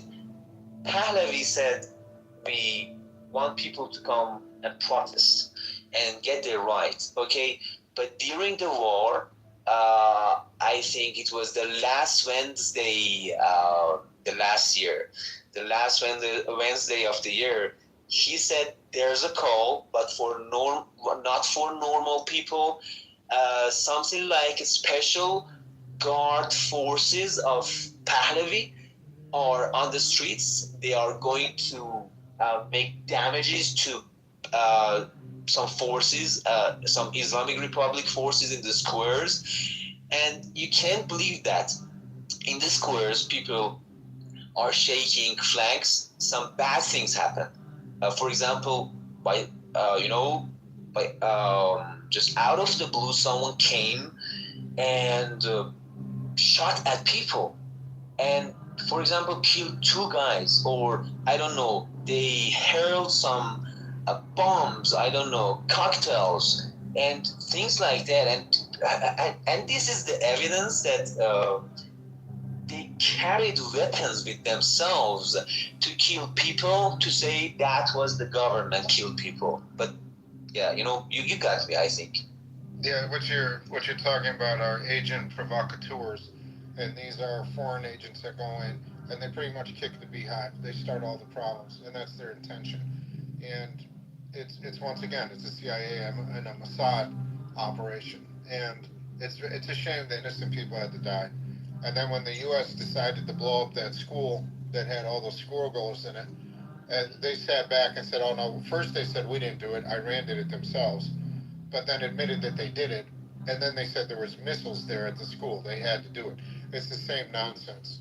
It's absolutely disgusting. And something like a rumor is really, we have a rumor here that say, okay, those guys ruined the banks, fired the streets, and made a lot of damages to traffic lights and things like that. They were from the government itself. Why do you support these guys when government says they will be executed? So if they are from the government body itself, why are you going to support them not being executed? Let me tell you, at least 6 Mossad agents got executed before war, and because of that, Trump was saying 30, I don't know, 60.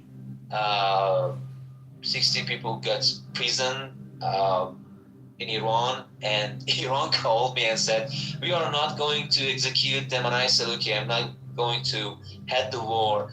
I don't know, but they themselves are claiming that we got a real influence in Iran. And something about courts, that Trump said, I gave them a lot of weapons, but they didn't deliver them to the people of Iran. And that is showing why that 3,000 half people is not few number. That was massacre, but by who? That was not that was not decided. That was not intentional.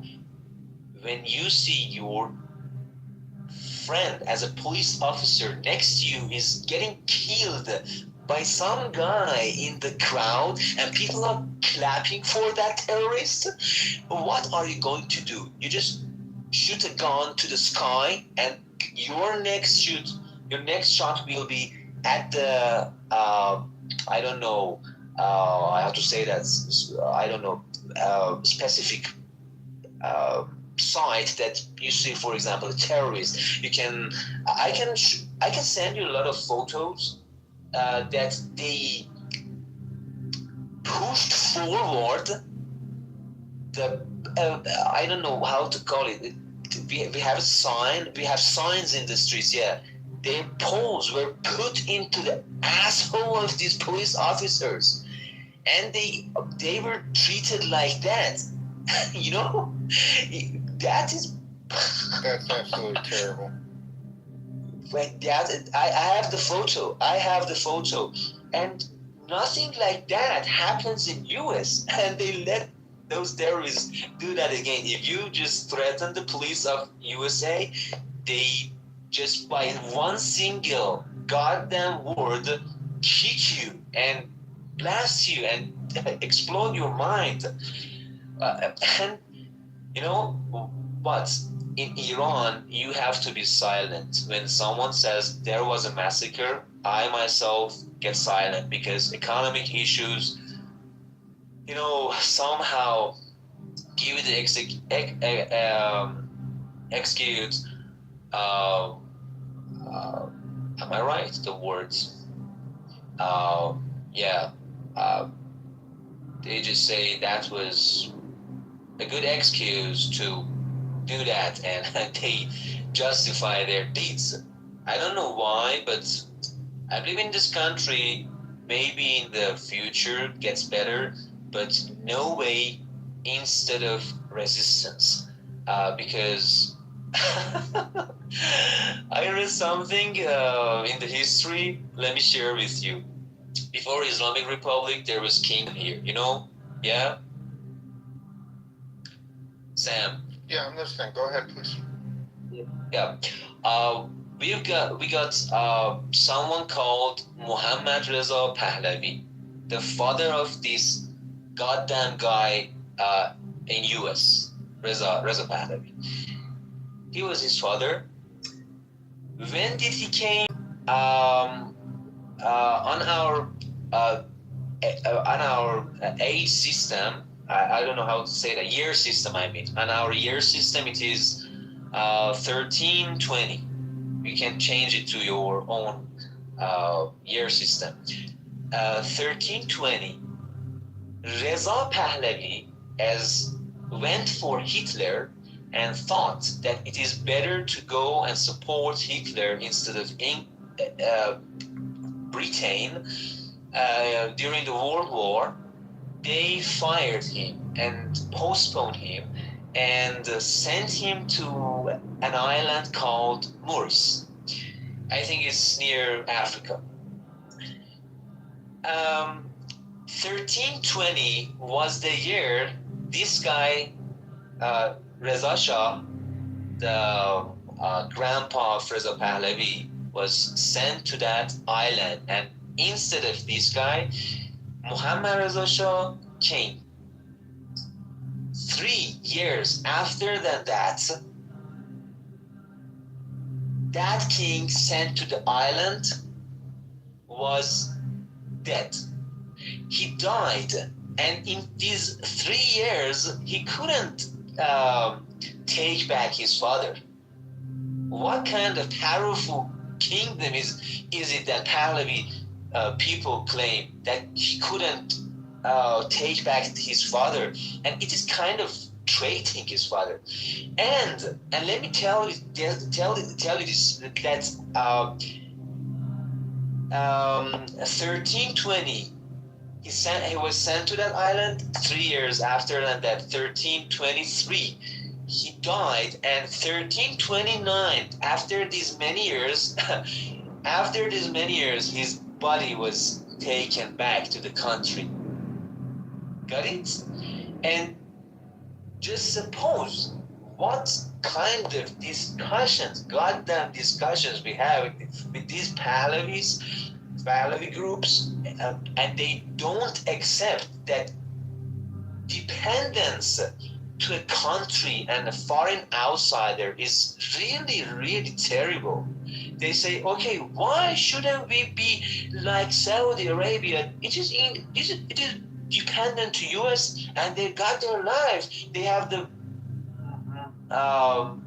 best machines. They have the best factories. Got the best stadiums. But that's not the case. If you go to the am I right? Asylum? Do we call those poor neighborhoods asylum? Poor neighborhoods. Usually they're called they're more ghetto than asylum. I think asylum is where you go somewhere to be safe from any type of persecution. Oh, no. I confused that a word with something else. We have a lot of poor neighborhoods and streets. You see people are just lying on the ground and sleeping there. They are spending their time there. The people of Iran just see whatever Iran International is showing them.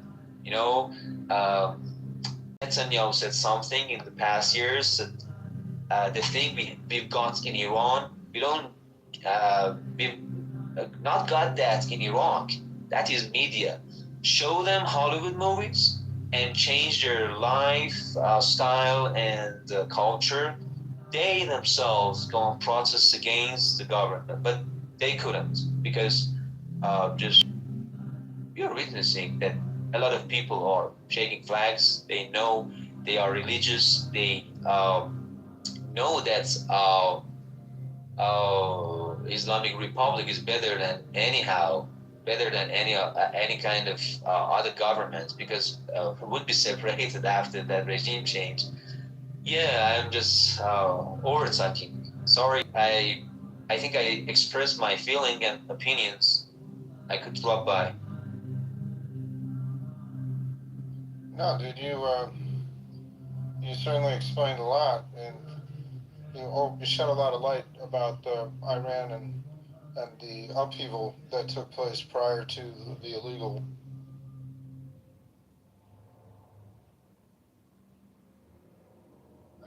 I don't know.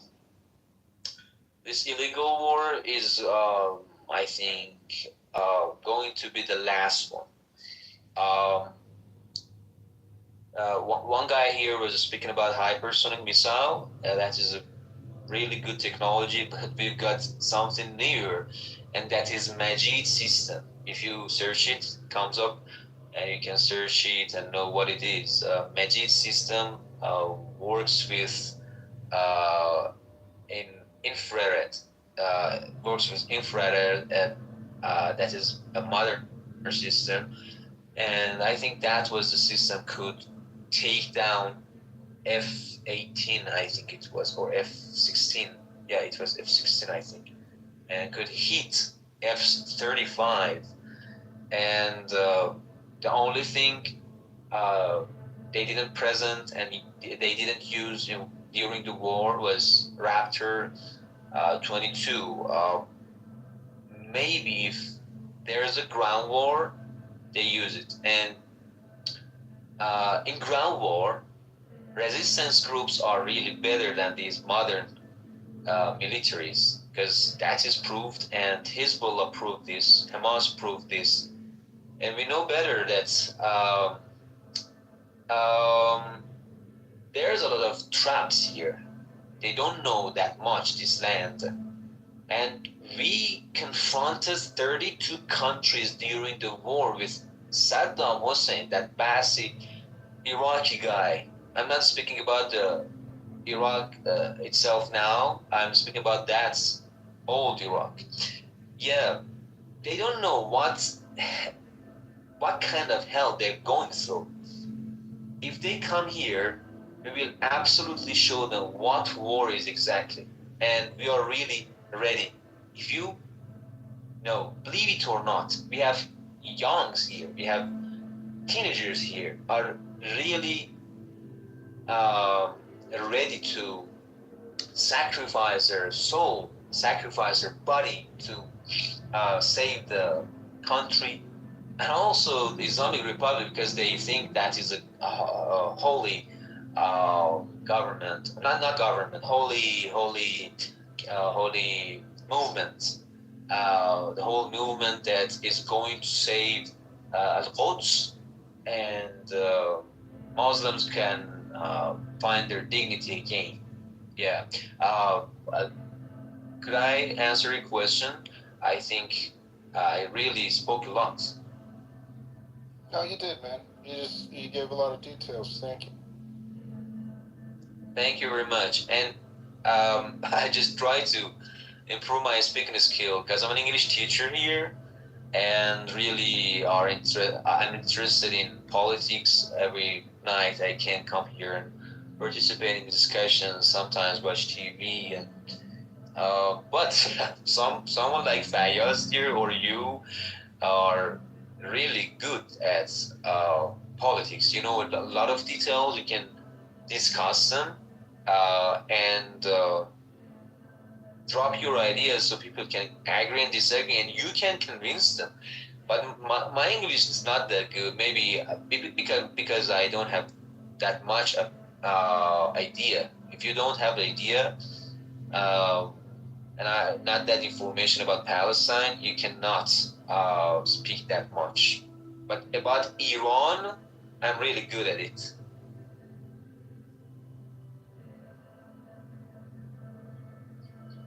What time is it there, bro? What time is it there?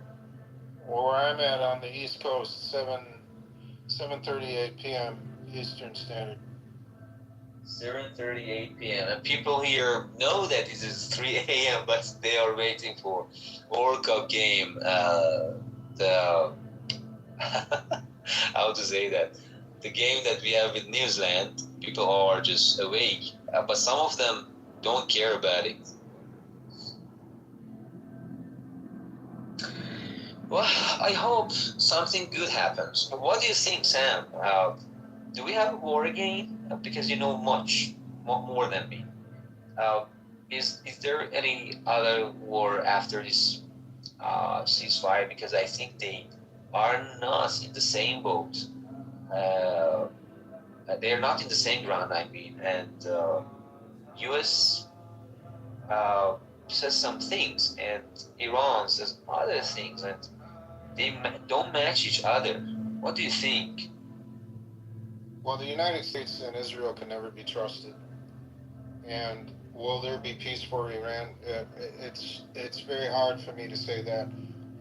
It would not surprise me.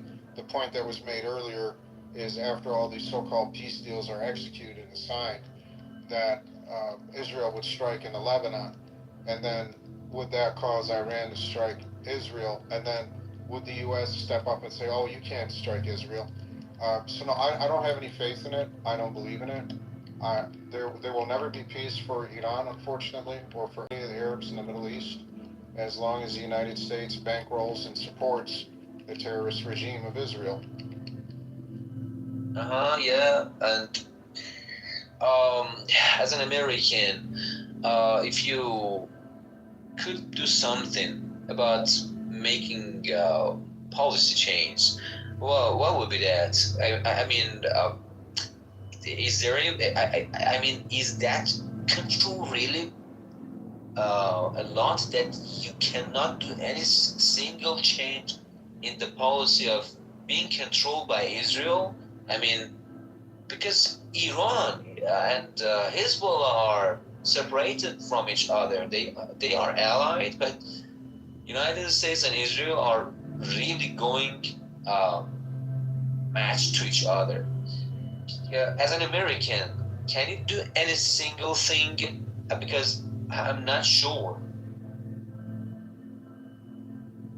The only thing that would fix this country would be to clean out the Congress and the Senate and get out all of the Israeli influence and take away all of the political influence from them.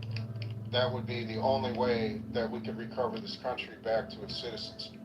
I mean, that's a huge undertaking, and it's not going to happen. I mean, this control is just too fierce. The control is too embedded. It's too strong.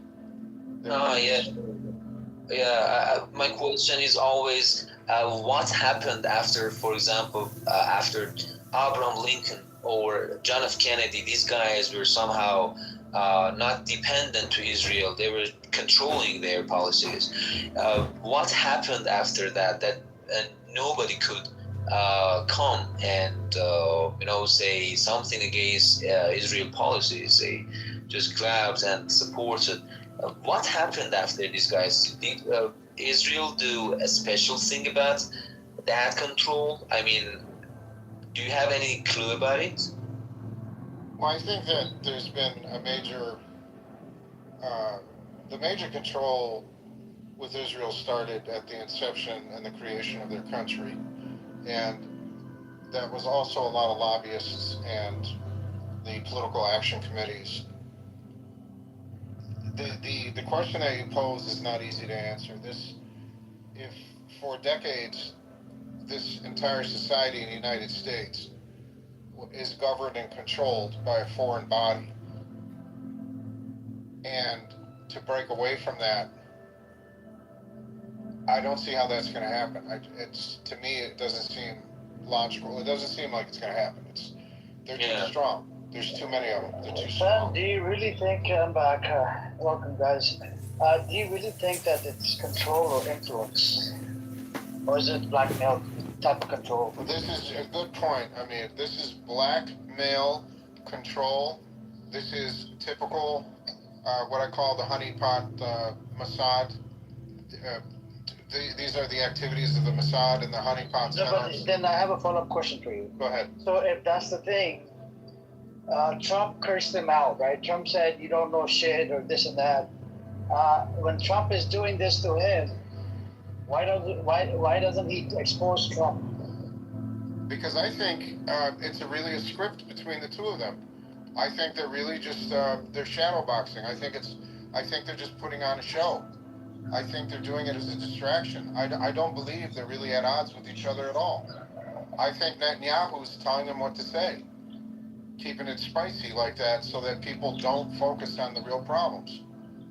And, it's kind of like, oh, trouble in paradise. It's like a tabloid thing. Look at these two. They were best buddies. Now look at them.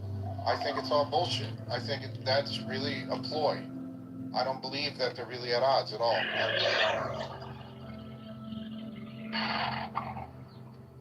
I'm just thinking about, I actually thought about this, right? So let's say tomorrow, if Trump parts ways, right, with Israel. But then don't you think that, look, even though I dislike this McDonald eater, Orange Man, right, this guy that's leader, you don't think that there's a chance, God forbid, chances of him getting assassinated by, this entity called Israel? That is valid. I mean, a lot of people have talked about that. As far as all the crackpots that tried to do it, those were certainly not well-trained assassins by any nature. Those were just weirdos that came out of the woodwork. But yeah, I mean, if he finally sends...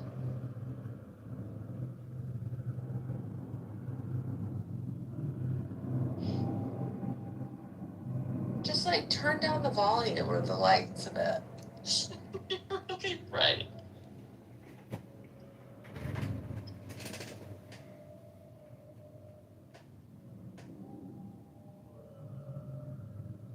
Try that one. Wow. No. Okay, well now you definitely look sus. And why does your hairline look like it's heavily receding in this picture? I don't know, maybe I'm going bald, who knows? Don't do that. Oh, I think my hair looks great in that photo. It doesn't look bad. Guys, jeez. No, I want you to shave your head. Lighting. I think I look. No, you need to shave your head. Shave it again. Not again. No, shave it. Let it grow out a little bit. Give it a few more weeks. He has ugly hair. It's straight and spiky. My hair. I like it. But it just grows out of his head like a lettuce. It has no flow to it. It has no what? It's has no direction. It's just pure chaos. Because it's all straight, right? It can't be fluid, like bent. How about like a Yeah, I'm too high right now. maybe a French crop?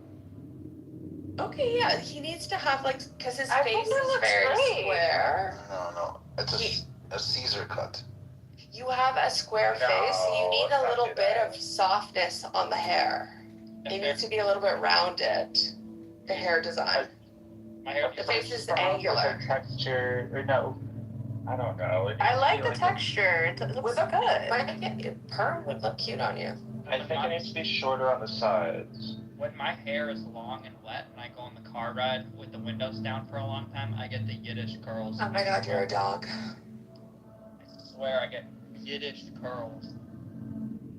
Yeah, well, lean into that. Lean into those curls. No, not that way. With your haircut.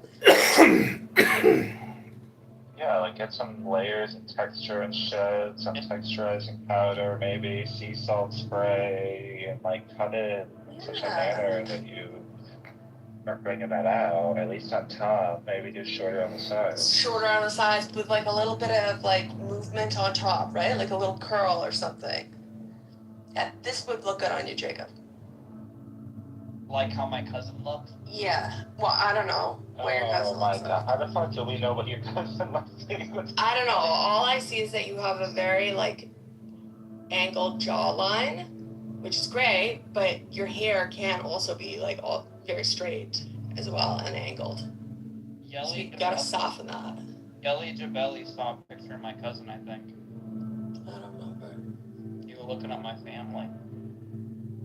Oh, yeah, I did. Remember things we do when we're doing those deep dives? Come on.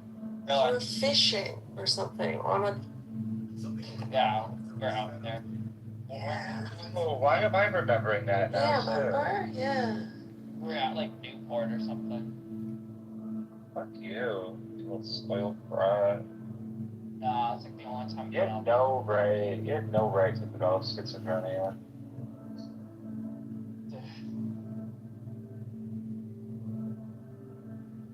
Did your mom plug?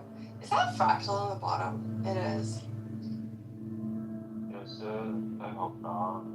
Well, fractal if it is, I hope the IDF bombs the shit out of Compton, where you went to school.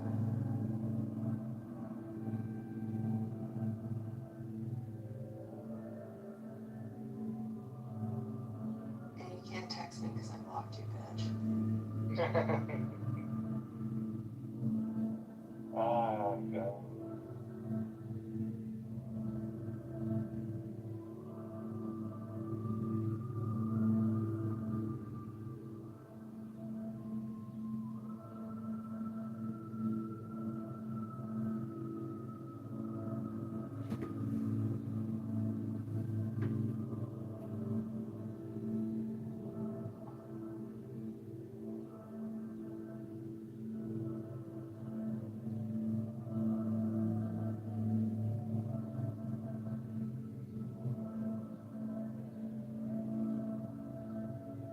We had shot minimum that, but it had to speak up loud. So that kind of goes to the time that when it was picking to girls when it was about 19, 20. Well, I kind of heard about half of what you said, but being a lesbian has nothing to do with gender. No, because that concept. No, a man identifying as a lesbian is the peach. That's what I didn't know I was a lesbian until I found out what they did. Yeah, well, once again, either a man or a woman identifying as a lesbian has nothing whatsoever to do with gender. I thought the gender was like what you think about, like what you think you are, you know? Yes, but being a lesbian means you like to have sex with other women. It says nothing about yourself. Gender has to do with yourself, not with other people you want to have sex with. Hello, guys. Hello. Yeah, City, why you have every day same topic, atheist? Oh, does he talk about this all the time in all the rooms? No, I mean, why every day you have the same topic? Ask an atheist. I'll tell you why. Because it brought you Because in. I'm That's a Muslim. I'm a Muslim. I pray to Allah. I read Quran. So I don't think this is hurting sentiment of other religion people. Then why are you here? Then why don't you leave quietly? No, but a lot of people come here, listen to you. So Are you from Pakistan or India? No, India. Okay, so why are you here? I think, I have a sentiment with Allah, Quran, Muhammad. So why are you here? I've asked 3 times now. You haven't answered the question. Because he's ready to give up Allah. Because every day when you it sounds to me like you're thinking maybe you might want to become an atheist. No. It's okay. You can join. No, it's okay. You can join. You hit that. That club. No shame. It's okay. Brother, listen. I am listening. I don't want to be. Hang on. You asked me, why do I hold this room every day? The answer is because you're here. Bro, I think you have no job. Now you are retired. And you know what? You're right. I have no job. I'm homeless. I live on the street. I live in a tent. You're right. No, you have good money. Now you just want to manipulate people here. Yes, you're right. I want to manipulate people, especially you. But you're right. Not gonna get manipulated from you. You are right. I want to manipulate you. You are right. Well, I don't. See. My heart is filled with love of Allah. You're never gonna get inspired. Then why are you here in an atheism room? Good for you. So Kafan, this room is for anybody to come in and ask a question to an atheist. Ask any question you want. So, do you have a question? Or are you just complaining about the room? Yeah, I have a question. Okay, what's your question? For you, like, who created you? That would be the part of fucking.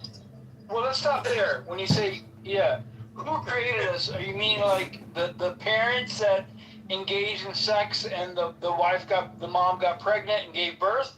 That would be my parents. But do you refer to like the you as in humanity? And it's not a who created us.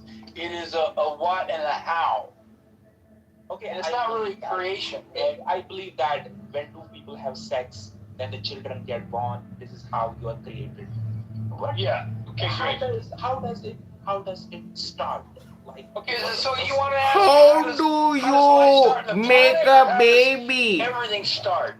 It starts with like stimulation of the pineal gland, ejaculation, and then like sperm migrate up the fallopian tubes, and it's a race for first penetration of the egg. All right, well, you're talking over each other, but one at a time. So impact. He's on JCC. So JCC, I want to know who created Adam. Who created Adam? Yeah. The first person? Which Adam? He's talking about the first person. So Adam and Eve, Adam? So hang on. Yeah. Who is not what I hold to Adam existing, right? If Adam is a fictional story in the Bible. However, if you're referring to the first Homo sapien, there wasn't just a first. There was a plethora of them that developed through the process of evolution. Like Guru's face we go through? One of them being Adam West. JCC, do you know Adam West? I am Batman.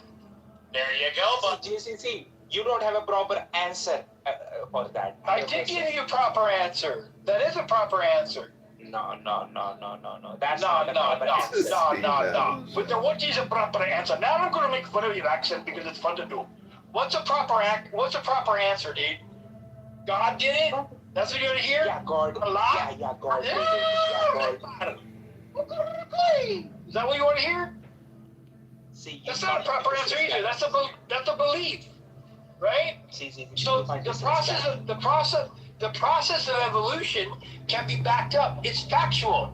It's not a mystery. Allah Islamic God and all the other gods, those are mysteries. Those are beliefs. I'm not here to tell you not to believe, but I gave you a factual answer.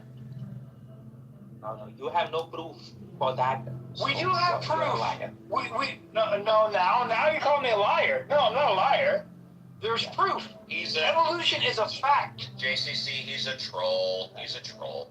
I'm not a troll, Steve. You are talking so He much. is a troll. I noticed your accent changed a little when I said that. You are a troll. Yeah, it's okay. This is how I talk. No, it's perfectly okay. We welcome trolls. It's okay. I'm not a welcome troll. trolls. I'm telling you. Just as long as you don't take up someone else's time who wants to speak, you and the rest of your trolls are. Next, he'll be telling us how he works for the FCC.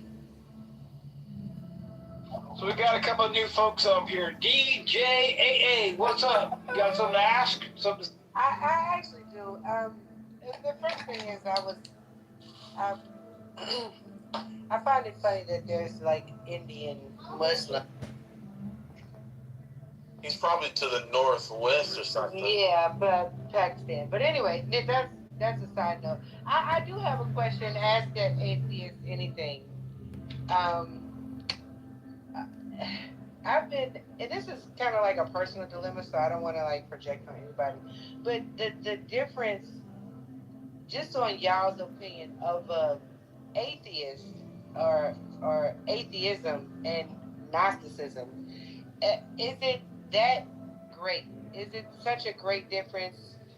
Are you asking agnostic or Gnostic? Because Gnostic is saying they know. Agnostic is not knowing. Okay. I don't know. Okay, so Gnosticism is like, and this is just my limited understanding of the whole concept, right? A search for knowledge. So I understand there's agnostic who believes they don't know anything. Is that what y'all are saying? Well, not that they don't know anything. It could be any topic, right? What do you know about this? They can say I'm agnostic on electricity, right? Right. So, but in regards to religious. Let me also chime in. Agnostic or Gnosticism could also be that I've been doing the research for years. I am very knowledgeable on both sides, and I have my doubts. Right. I don't know, but I'm very knowledgeable. We're gonna call that agnosticism. No, but yeah, you guys keep saying agnosticism, and she's saying Gnosticism. Right, I'm actually just trying to real quick before we proceed into my actual question, just to clarify if I'm using the right terminology, because Well, are you? How can anyone on this stage tell? Because there is agnosticism. What I'm saying is the search for knowledge. Wouldn't that be Gnosticism? No, Gnosticism. No. Hey, Impact, I got a question for you. Are you an atheist? I do not identify as an atheist. Okay, what do you identify as? From time to time, I identify as a human. All right, what do you identify as right now? We'll try that then. A human. Okay, very good. So you do not identify as an atheist, is that correct? I fucking Impact, you're not identifying as an atheist right now, is that correct? I haven't identified as an atheist since I was a teenager. All right, very good. Do me a huge favor, just for a few minutes. Don't want us to go on mute, because I think she wanted to ask the atheist, but if she wants to ask a human, she's more than welcome to do that. So just hang on mute for. She left. Well, I guess the human is free to speak then. The human.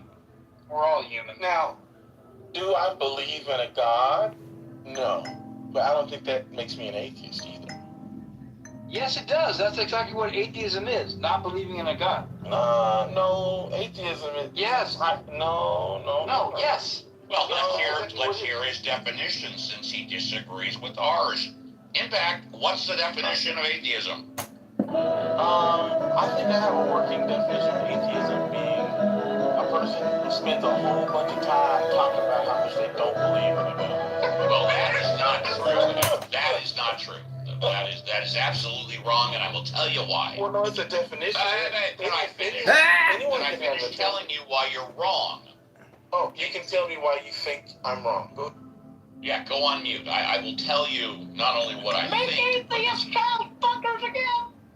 Oh, we gotta dump that person. Obviously, Brian can't wait. Brian, can you wait to talk? If you can, I want to speak to you. Yeah. All right, you can't wait, so you get bounced to the goo. Yeah, that's okay. We attract all types here. So, Impact, the reason why you're wrong Steve Apple Show is because somebody can be an atheist and and hardly spend any time talking about it at all. You don't have to spend a lot of time talking about God or a lack of belief in God to be an atheist. You can spend no time talking about it and still be an atheist. The amount of time you spend talking about an atheist has nothing whatsoever to do with the definition of atheism.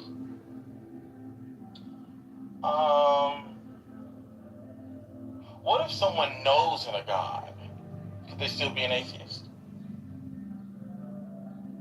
The definition of an atheist. Well, you couldn't be about to answer the question, but I'll listen.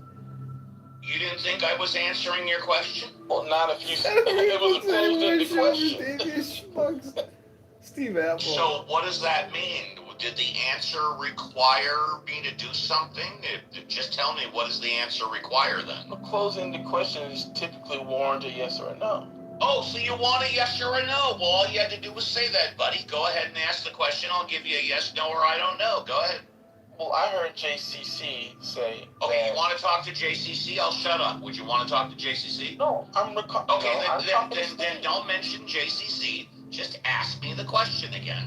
I'll give you a yes, no, or I Chicago don't Mayor know. of Canada, John Kitover. Go to John Kitover, Chicago.com.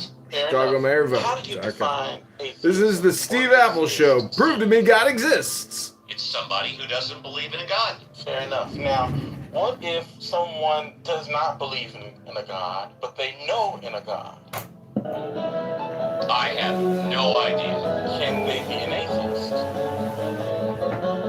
An atheist is somebody who doesn't believe in God. I hear you, but the answer to my question is never. I gave you the answer. I said I have no idea. I don't know. Now, that really kind of brings up what the lady was talking about on stage, because she did come up here and very clearly say Gnosticism, right? And though I'm not very well read on Gnosticism, I know it must have something to do with I think it's an island gnosis, right? I don't know. Hello. I've never heard the word before, island gnosis. I never heard that word before.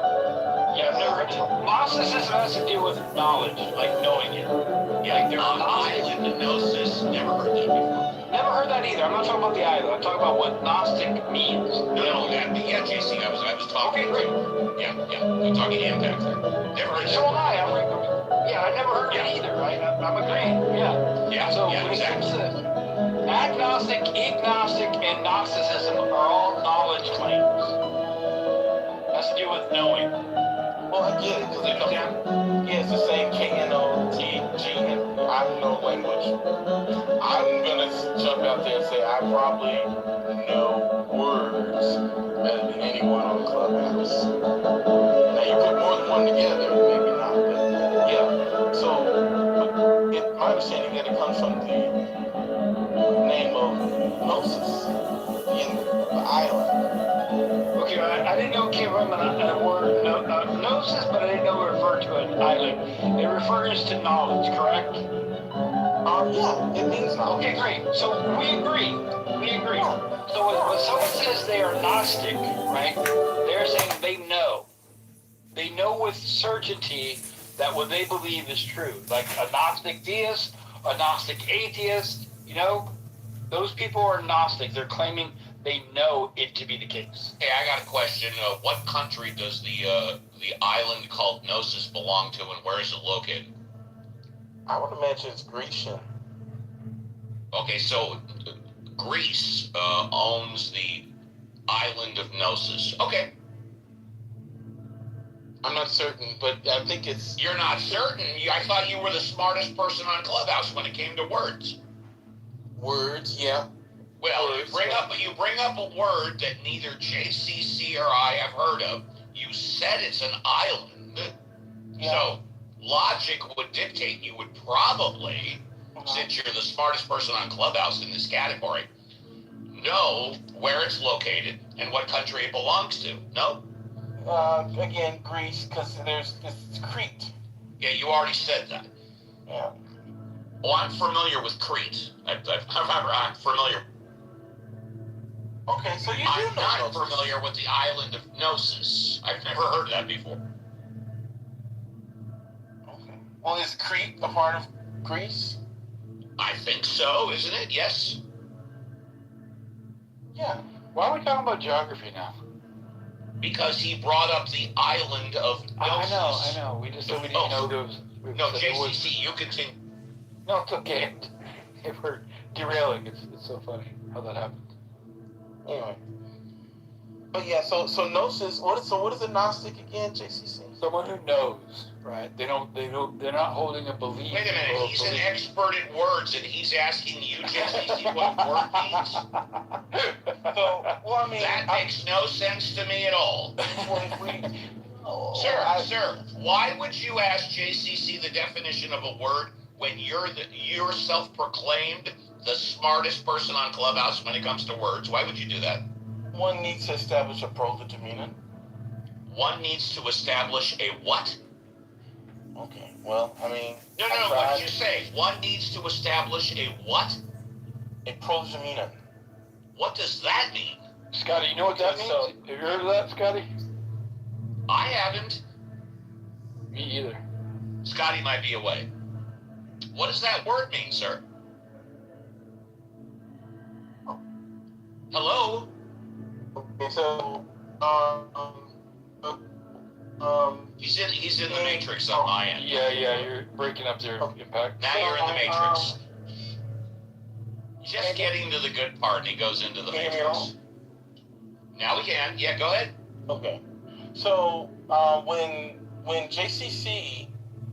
what does the word mean? What's the definition of the word? I'll get to define the word for you. When JCC... Okay, so you're basically saying, Steve, I'll define the word later, but right now I want to talk about JCC. Okay. Well, that's your characterization of what I'm doing.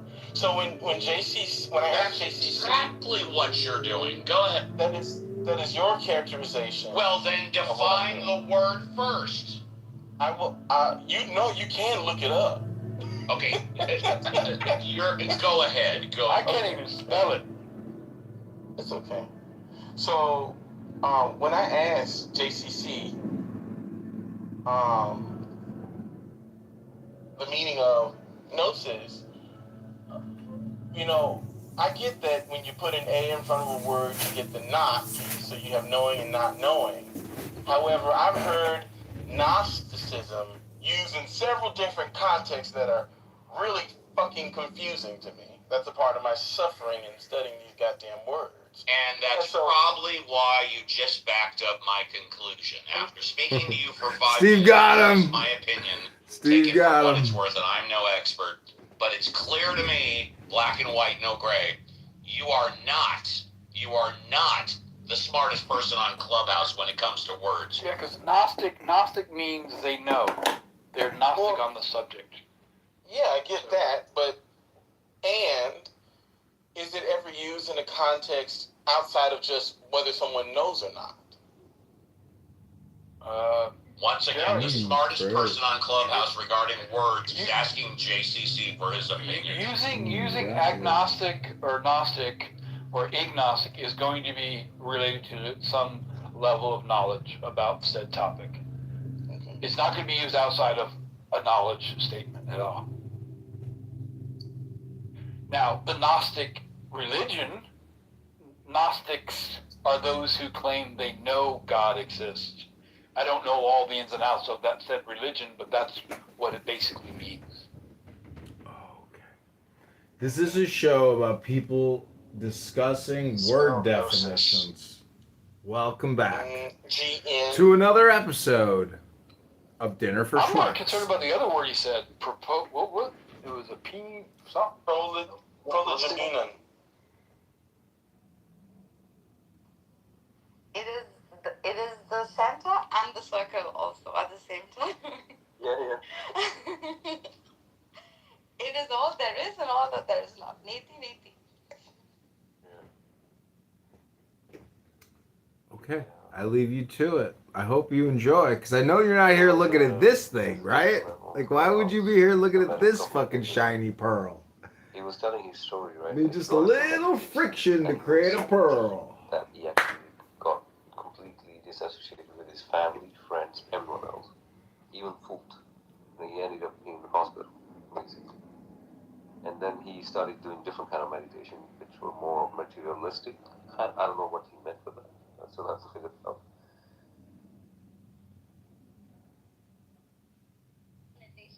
When I think of colonization, I'm just thinking to myself in terms of like the indigenous native land, how we originally began. I feel like our world has gotten so violent that now people will do anything in the name of violence, in the name of profit. And it's just become so confusing that it's really hard to see who in fact is doing good versus who's in fact trying to survive versus who is in fact trying to stay alive. So I come here from Nicaragua. I committed a crime. I hurt a bunch of people. That is decolonization. No, sir. I'm saying when this land over here, because I'm in America, right? Canada, America, Mexico, all of us here, right? All of us here. In terms of the native and the indigenous people. All right, so she asked me. Okay, cool. See you later. Have fun, y'all. Just so you know, you look West African as well. No, I actually don't. Hold on. I'm from Liberia, y'all. Liberian girl. Just like you know. Fuck out of here, The Xerxes session. We got a 10. Be Liberian and quit God. Stop hating niggas, bro. Alright, bet. Straight up, stage. MJ Day. I don't know if you want to give Normal a chance to speak. Sounds weird, but hopefully not. Yeah. So, alright, bet. So Day, MJ, okay, anything towards the title? Not Normal. Apparently, some folks were. Is your name MJ? Is your name MJ? People of Is your name MJ? Who were never enslaved. Is your name MJ?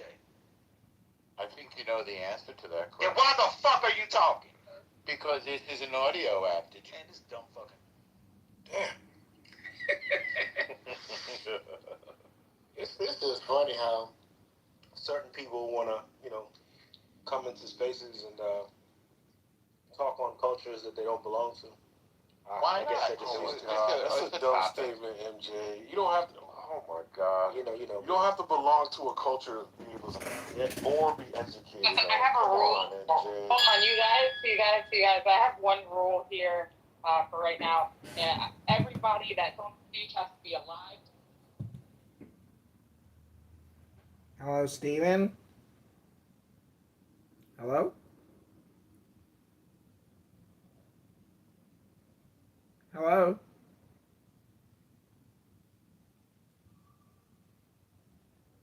Hello? Hello?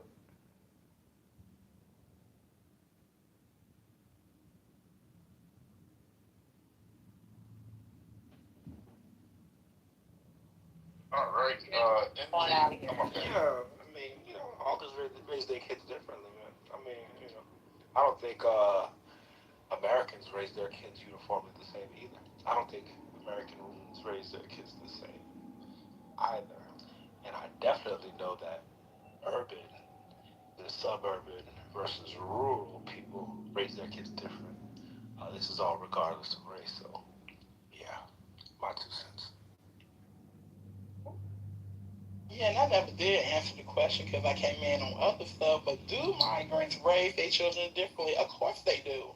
They're from a different country. They got a different set of standards when it comes to raising children. Facts, and you're Nigerian, so you raise your children different. I thought I was Liberian. You're something like that. You definitely don't look Black American. Okay. Why do y'all think y'all look like? Hold on, what do Black Americans Why do look y'all think y'all look like? Nah, hold up. Why do y'all think y'all actually been Why do you think you look I've been different blending in my whole than life. any other guy do? I didn't even know I was African until I told by the way. him. Jay is Haitian. So what you look? What I look like in the prom? But this guy looks like a straight Ghanaian. That's the crazy part. He looks like my Ghanaian cousin. You look like a kid. Yeah, here they go making the comparison. Hold up. What are some of the differences between how immigrants versus non-immigrants raise their kids in America? Get back to that. I got an example. It's an African family that's there across the hallway. If I'm of that same mind, I don't know. Of course you're not. That's why it's a silly, stupid conversation. I mean, that's an interesting characterization. So we move past of what you mean by knowing in a God, right? So you accepted my explanation of someone saying, "Hey, do you believe in a God?" Then I asked them to define it. Then they define it. I now understand what they mean by believing in a God. I don't believe in it. So now what? You understand that? That's what atheism is. And so back to my original question then, can one know in a God? Okay, by your standard, then what I'm hearing is you didn't clarify what you mean by know in a God. Okay. I said what I said to help understand what atheism is. So when you ask me know in a God, does that mean the concept of a God? When someone shares their belief in a God, they're sharing their concept of this, what I like to say, a fictional character, right? Mm-hmm. So that doesn't mean I know in a God. I know of the concept of what they're believing in. That doesn't mean I know it exists. I understand He's not going to define it, JC. Well, I don't know that I have a good definition of it. However, I get really frustrated with people that use words when they don't know what they mean. I find that not only very silly, but I also find it disingenuous. But that's okay. You are true to character. No, I mean, okay, whatever. So why do you say no? Why don't you just say yes, Uncle Steve? You're right. I use words that I don't know the meaning of. Yes. So what is? He's everybody's what uncle. Does it mean to believe in something? In the lifestyle. Accept the proposition of X. You're accepting the proposition of X. Accept the proposition of X. All right. You're convinced of proposition X enough to believe in it. And then you may further investigate it to gain more knowledge, more information of it, and then possibly gain knowledge, and now you can say you know it. Well, at one point, accepting the proposition X. Now you got into some formal logic, it seems, right there. Oh shit! Would you mind sharing with me what a proposition is?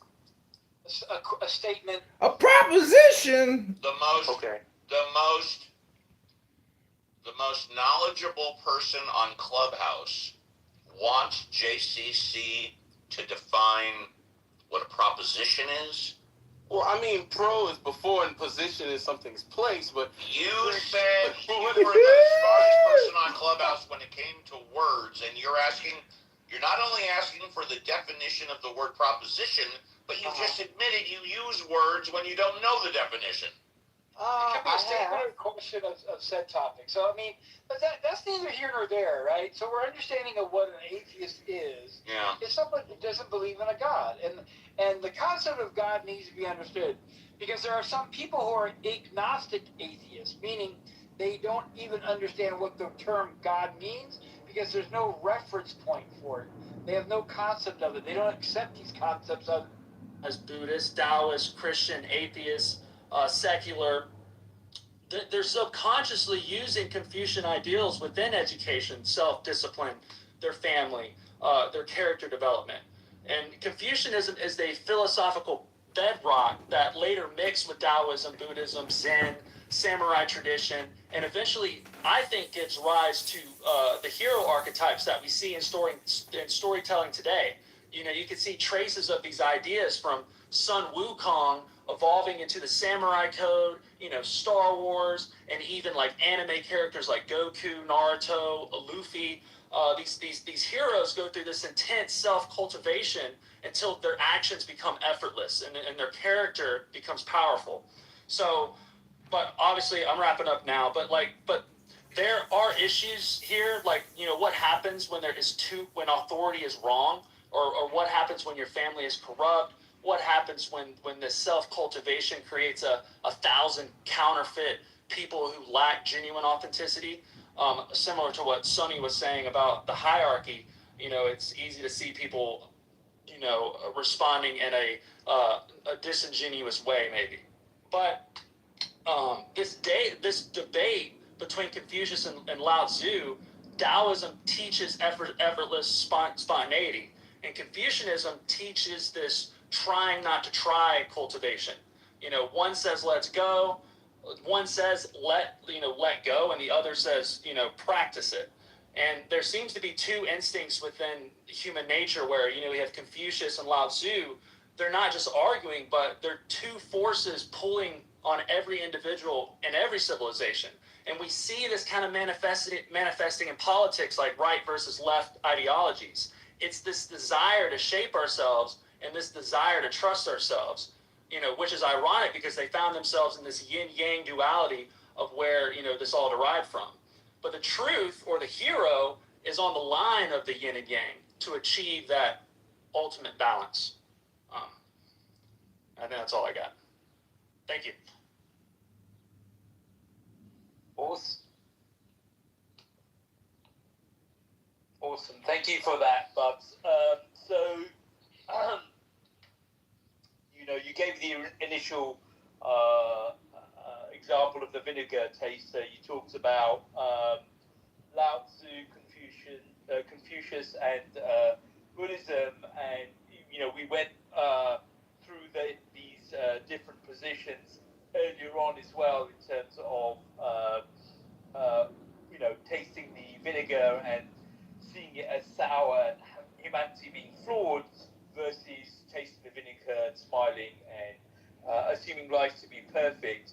So you talk about this concept of Yu-Wei, the flow state, where actions become effortless. And so what you're saying is that the rituals and rules and conformity that Confucian philosophy adopts is really to enact that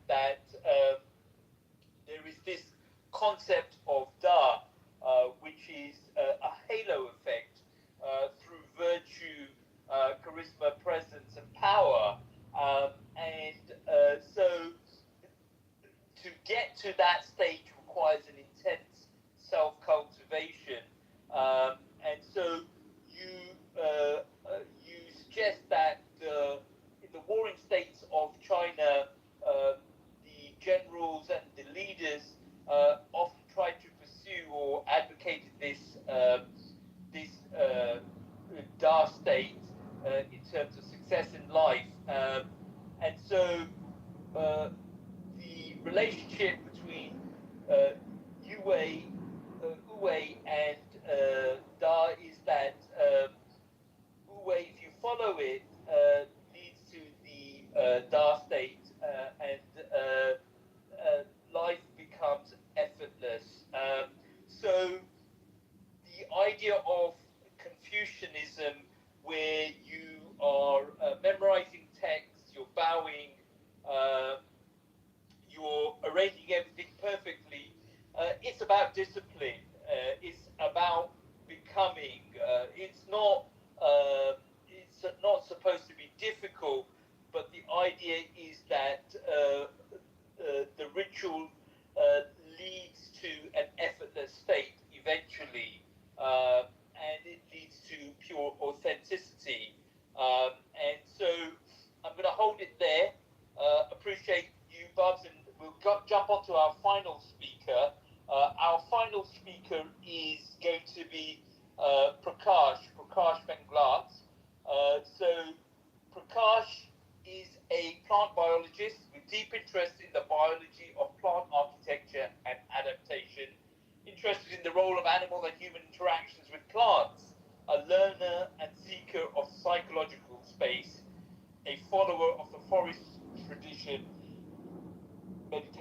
practice.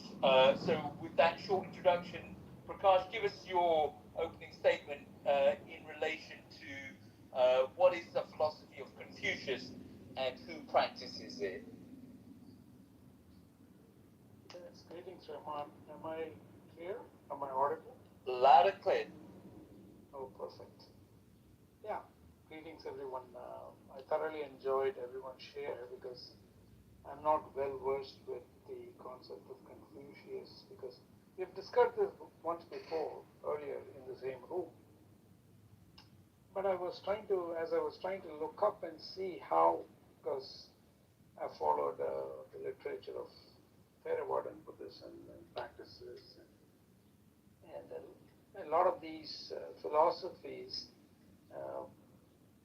where the ethics and the spirituality are not separated, right? But later on, you see the ethics part is brought into governance, right? And so you start to see that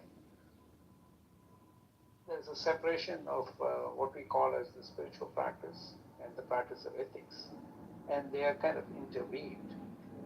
But if you look at several teachers in the tradition of Confucius or Confucianism, there's a teacher whose name is Mencius. Mencius is one of the earliest sages in the tradition of Confucianism.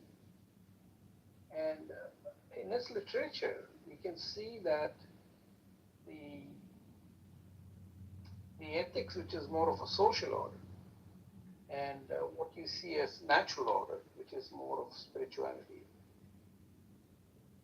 are not necessarily separated in the core of Confucius or Confucianism, because the philosophy of Confucius, because he gives examples of how ethics develop.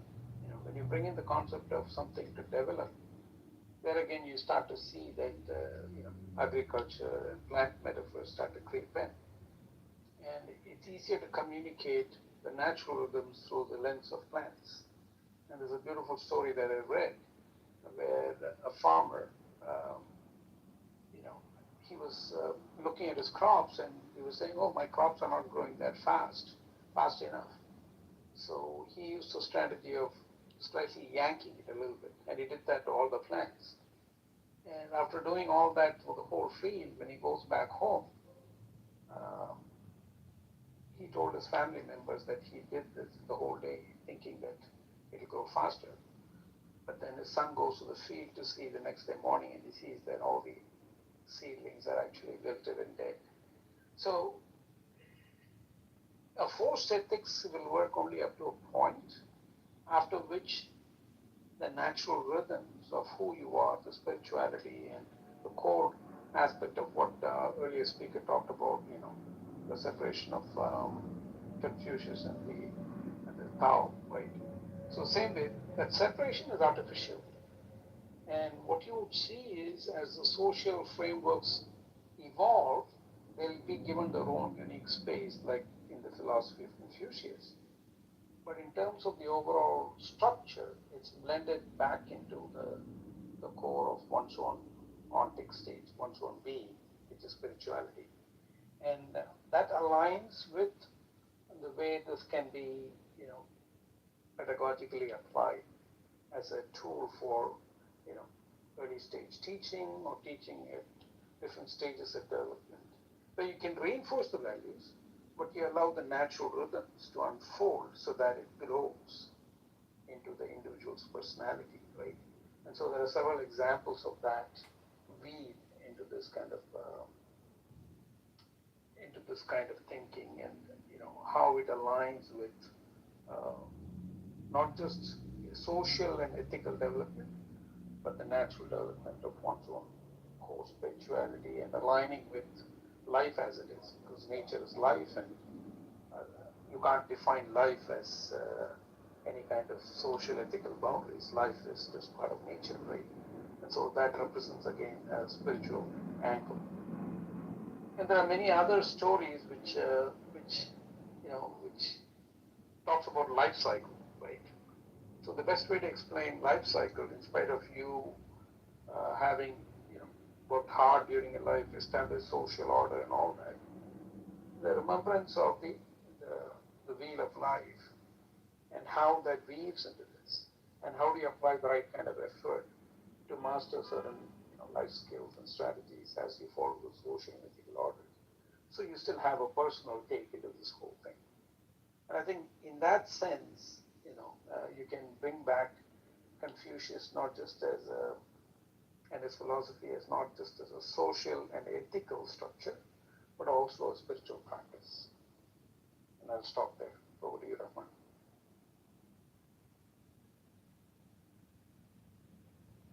Thank you for that, Prakash. What you really tried to help us explore was the engagement interaction between the ethical structure and the social structure within Confucianism. You argue there is a spiritual component and an ethical component within Confucianism that isn't separated. The ethics focuses on governance, but you put forward this teacher, an early sage of Confucianism called Mencius, and you talked about the ethics, the social order not being separated versus the natural order. The example you give is of agriculture and then also of plant metaphors, that both these things can come together. You talked about the story of the farmer who was looking to grow his crops, and because he felt they were not growing fast enough, for the whole day he went across his field stretching the crops, and explaining back to the family, and then the next day, all the crops were wilted and then dead. So there is, there is ethics, but there is also a natural flow, and so there isn't this separation. Um, so you argue that forced ethics only work only to a point, and then the spirit must flow, and so the overall structure must be blended back to one's own being. So we must, reinforce values through the natural rhythms that flow into one's individuality. The social and ethical development, you argue, must be aligned with the natural life cycle. So, thank you for that, Prakash. So that concludes our round one, and so let's reset the room, and then we'll jump back into round two. Yeah, this is the Seeker's Mind, and tonight we're exploring what is the philosophy of Confucius and who practices it. Wow, we've heard perspectives from philosophy, Taoism, spirituality, culture, leadership, personal cultivation. A theme that seems to kind of resonate with me is that Confucius seems less interested in what we believe and he's more interested in how we live, how we relate and contribute. So I look forward to seeing where this goes in round two. This room is on replay, by the way, so if you hear something you like, please revisit it and share it. If something resonates from one of our speakers, please follow them. And we're here every Monday night, and again, we're talking about what is the philosophy of Confucius. Thanks again for all of our round one shares. Awesome, thank you for that. So, let's jump into the conversation in a little bit more depth. It was definitely interesting to see what seemed to be what Confucianism is all about, or what Confucius was about. There seems to be this component of responsibility, of ritual, of ethics, and then there is this aspect of Yue and Da and flow, and so there is the form and then there is the flow that it seems to be in terms of Confucianism.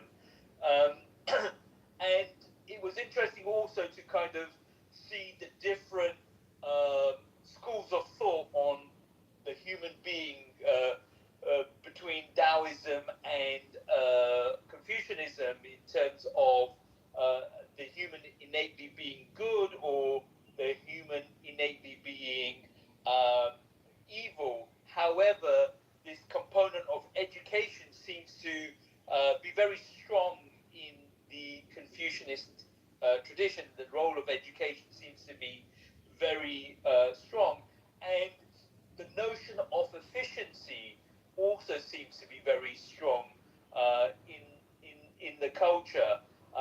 That you're following these rituals to get to efficiency, and in efficiency there is this transcendence, this flow. So that was also interesting, and it was interesting to also look at someone who's lived the Confucianist way naturally, not being taught, not intellectually, but practically. And then, so all of that is very interesting for me as I listen to all the speakers. So Confucianism seems to be a system of a sort. But what I took away from Sunny's position was that she did leave China and that she did go to a Western educational system where she was able to kind of pursue her interests. So what is the role of the individual within Confucianism? That's my question to the stage. Let's go across to Nick first. Renee, Sunny, Bubs, and then Prakash. What is the role of the individual within Confucianism? Yeah, I think the role of the individual in Confucianism is similar to other spiritual systems in which the individual must harmonize with the collective, with the cosmos. There's the concept of Tien or heaven in Confucianism. There's also the concept of Chang or Chang, sincerity. And through Chang, it allows one to align with these heavenly principles or Tian Li. And in this way, it mirrors a lot of other spiritual systems, whether it's Taoism and harmonizing with the Tao, whether it's Buddhism and Hinduism and harmonizing with Dharma. It seems to be that the role of the individual is to find their place within a productive society, intellectually understanding themselves, their fellow man, nature, the cosmos, and harmonizing with this divine organization, whether it's framed divine or not, spiritually or not. It seems to be that there's these ordering principles that one must align themselves with in order to become the most effective human. And in that sense, I think that's the goal of all spiritual seeking, is to try to find the greater patterns in which the individual should harmonize themselves with in order to find wisdom, beauty, inner strength, the cultivation of principles that allow for one to become the best individual that they can possibly be. So that's how I'd answer that. Awesome. Renee?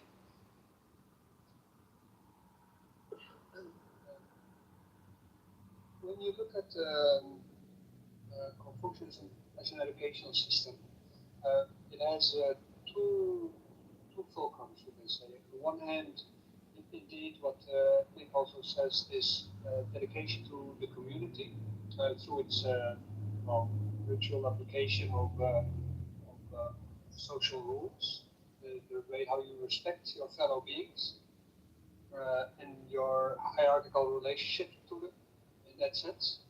The other side is that in the educational program there is this maintenance of historical continuity on the one hand. On the other hand, Confucianism prizes individual qualities very highly. So in some ways, in can say that Confucianism praises individualism higher than the West does.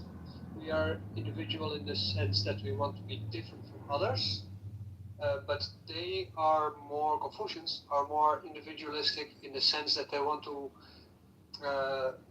cultivate themselves to the most personal that they can be in their relationship to society. And then you see that many Confucians somewhere in their life also enter either a Buddhist or a Taoist or both paths to complement that. That's also why at a certain point during the Song Dynasty you had a development of Neo-Confucianism where they tried to integrate Buddhism and Taoist teachings inside a more spiritual inclined Confucianism. And before that time, or in the Tang Dynasty, they tried to make a sort of a church out of Confucianism. But primarily, it's an educational system. So this individuality is on the one hand subservient to the community, but on the other hand, it also serves to escape that community by enhancing the best of your individual qualities. I think that's about it. Thank you for that. Bubs? Sorry, Sunny. Let's go to Sunny, Bubs. Oh, yeah, okay. Yeah, actually, I think, like, Confucianism is it's not like view individual. That's individual, to be honest. I still feel like it has everybody like needs to play a role like under Confucian society. Basically, it's defined by your society, the traditional like 5 relationships, right? Parents, child, ruler, like subject, this kind of stuff. I mean, also like I want to point out about like one thing, the filial piety about like to our parents and stuff. I think this is a really interesting bit because as my personal experience, I feel my parents and my grandparents, they practice it really well. But to our generation, I think we replace the word, like, because in Chinese it's as 孝顺, fulfill pity. 顺 means like obedience, really listen to them. Although like sometimes you don't agree with them, but you don't fight. But like I think for us, our generation, we fight a bit. Like, you know, we think we don't obey that much, but we respect our parents. However, I think I have another thinking now about this fulfill pity, because like when we I think for a lot of times, for me, I think also my friends, we don't fight that much again. You know, like after like Shakyamuni, I think they find he find the middle way after going to like both sides. But that middle way is like not fighting that much, but also obey to some extent. I think, yeah, that's a really interesting thing to me about how should I play individual role, like as a child, you know, in this like Confucianism society. I think it's not this way and that way. Yeah. Also, like it's really interesting. The speakers mentioned loads of like examples just now. The vinegars, also the I just realized I was actually surrounded by all these kind of stories like in China, but I just didn't realize it, and I didn't know how to use English to explain it. But I think you guys talk really like open my view of Confucianism. Oh, how it's sometimes already going to my blood. I think that's really perspective, really special perspective for me. I mean, thank you guys. Yeah, that's it. Well, we definitely like to bring special into the room. But the individual and Confucianism. Hey, yeah. So my idea, how I'm thinking of it, is, you know, the individual is not something that's isolated necessarily, and he or she is not a servant to the state. The individual is where order is supposed to emerge from. and you're basically a signal that you're, if we jump back into Wu and the Da, I'll layer that in a second, but it's you're giving off that you're on the right path. So if you want to fix the world and make the world a better place, the Confucian idea is to cultivate yourself and to reach this Wu through practice and cultivate your Da. And the thing is, like I said before, the individual should start with radiating their authentic energy and their so basically you're trying to get to a point where you start off with harmonizing your family, your community, and then your state, and then to the civilization, and that will emerge from you. So when you are in Wu, when you're completely at ease and you're just in this flow state, you're going to be more attuned to what you're interested in, or what your curiosities are, or what fears you need to tackle. Your body is like a tuning fork. It's always sending you emotions and thoughts of things that you need to go look at, or things that you need to go conquer. And a lot of people hide in fear, anxiety, depression, whatever you want to call it, good, bad feelings. But this God or the Tao or whatever you want to call it is trying to call you forth on a journey to step up and go after these things that you're interested in, and attack things that find the gold underneath the dragon. So when you start with just cleaning up your house, or cleaning up your room, like what Jordan Peterson or someone would say, you want to start from the very foundations of where you are, and then once you grow from there until eventually you reach a higher amount of people to influence. And in your Da is your own authenticity. It's like your own personal aura that's connected to you personally. And this is when you'll start seeing your humor, your special talents, or these different things that make you you. And people are very good, where we subconsciously are able to detect when somebody is bullshitting you or not being their complete self. And you can tell when someone's being genuine, and that's what is like a radiating force that pulls people in. And this is how the idea is to cultivate these. His idea was to get these rulers and these people who could lead the society into the next era.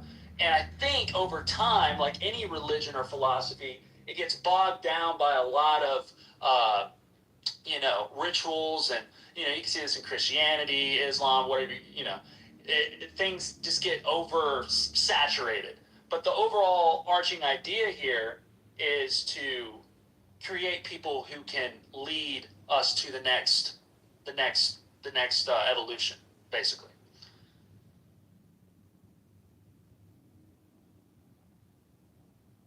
Awesome. Thank you for that. Prakash, what are your thoughts on the individual and Confucianism?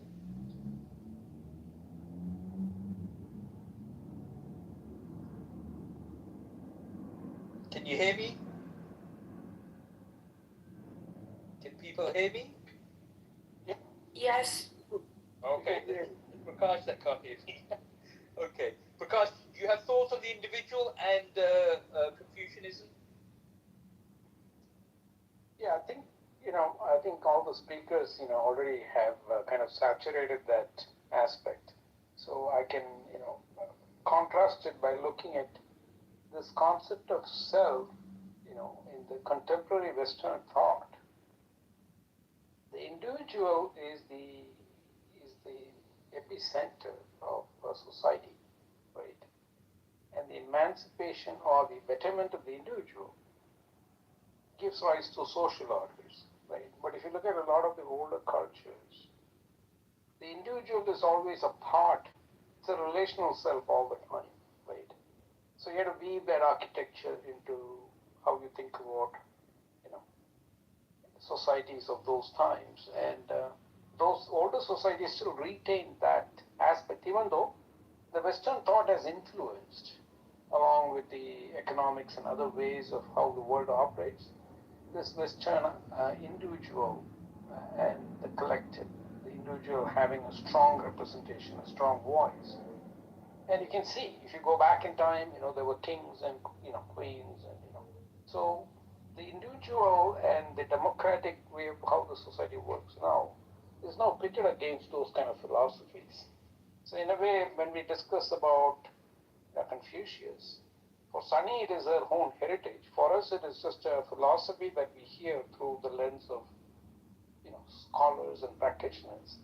But what it does give us a frame of reference to shift from this kind of very monopolized or individual, very focused way of Western thinking, and be able to infuse some of the other philosophies into how we look at ourselves. And as the world is becoming more and more Western, exploring these amongst the young minds might give us an opportunity to shift.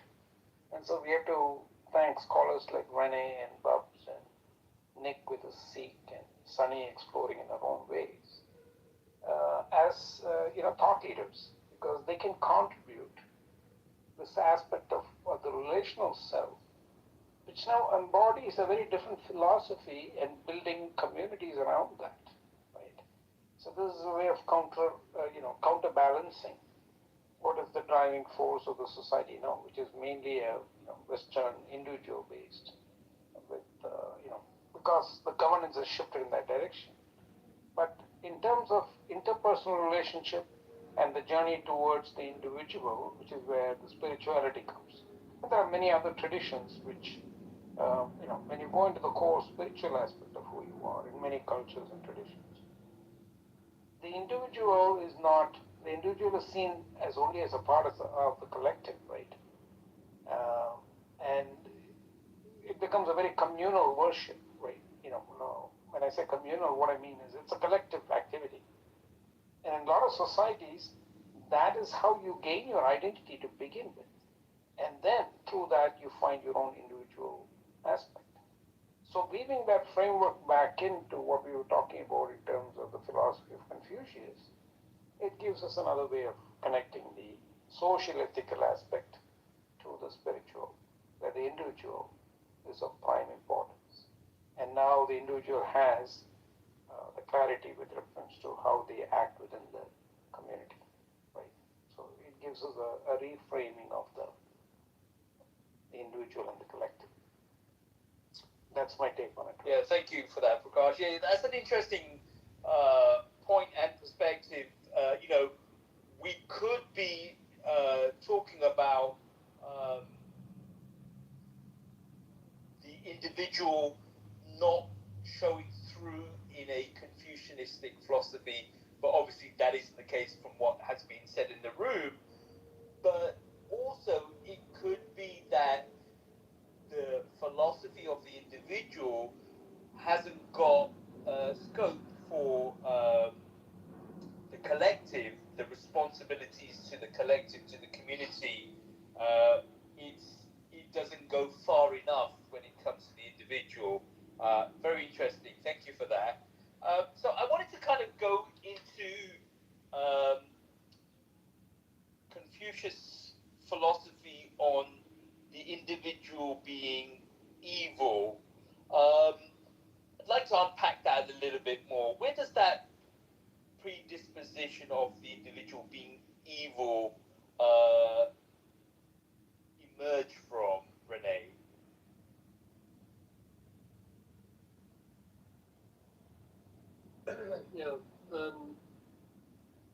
If you look at Confucianism as a whole, we see it very often as a philosophy or as an educational system for the state, but technically it is a way of dealing with the way how the worldview was constructed in the Warring States period and before. And people tend to forget that Chinese culture has always been an animist society, so Confucianism should also be seen in that context. And Mold actually described it the best, and you see that echoed in Confucius, because Confucius, of course, didn't write anything down. Only through third or fourth generation people things about his thoughts, just like with Jesus. And I think Mohammed is the only religious figure who ever wrote something down himself. But Mold described basically a sort of hierarchy of beings, which we later also see back in the Tibetan forms of Buddhism, although that's also mingled with Indian ideas. But you see it also in the folk religion of China, where the world is populated by all kinds of beings. And these are generally classified in 6 kinds, or 6 different realms, or Confucianism says there's basically 3 realms of existence. There's the heavenly realm with its own kind of beings, and there's the water realm with all kind of beings, and human society is part of that water realm. And then there is the earth realm with all kind of beings. Later on, when China developed its idea of hell, this was the place where you went to as if you died, because everybody, according to Confucianism, Buddhism, and Taoism, goes to hell. And then at the moment when they are in hell, to purify themselves to be ready for the next life, they're being accompanied by guardians, which are then demons. But there's all kind of classes of demons, and many of them, they live in all kind of realms. Also in the water realm, they roam around and they have their own society as a whole, and they can even become immortals at the same time. And human beings within both Mold and Confucianism, especially in the form of the teachings of Sun Tzu, they suggest that people are not born as good beings, but they have the capacity to be good. So Sun Tzu, especially with all the boringness of everything that he wrote, because he wrote a lot, and it is very, just saying statement after statement. It's not very pleasant, not a pleasant read. But one of the things that he said is that when we are born, we are not naturally born good. There might be good people, but most people, when they are born evil. That you can see on the greed in the child to feed itself and to be a sort of a social parasite. They eat their mother in the womb. When they come out of the womb, they are continuously demanding attention. They need a long time to become independent, and if you leave them by themselves, they become basically feral beings. And at the moment when you look at them, at people from that perspective, you see that you can't leave people alone. If you don't create society as an educational structure around people, only their worst sides come out. And as a result of that, they also say that because of the training, you basically make a transition from being demonic in nature towards humane in nature. That's the run part, actually, where you become a socially cultivated person, and where you can also pursue your individual qualities, both for the community and for yourself at the same time. So this demonic side is what you're born with, and you can see that with a lot of people. When they do not try to compose themselves as mature beings, they are mostly opportunistic, right? And when I was living in a monastery in China, my teacher at a certain point said, like, a Wu Wei is a form of opportunism, in the sense that you want to live without any effort, but you want to also see your opportunities. In the principles of Tai Chi Chuan, Tai Chi as a lifestyle, as a philosophy, is based on that idea where you can say you seek goodness, right? But you also have to take your opportunity to get there.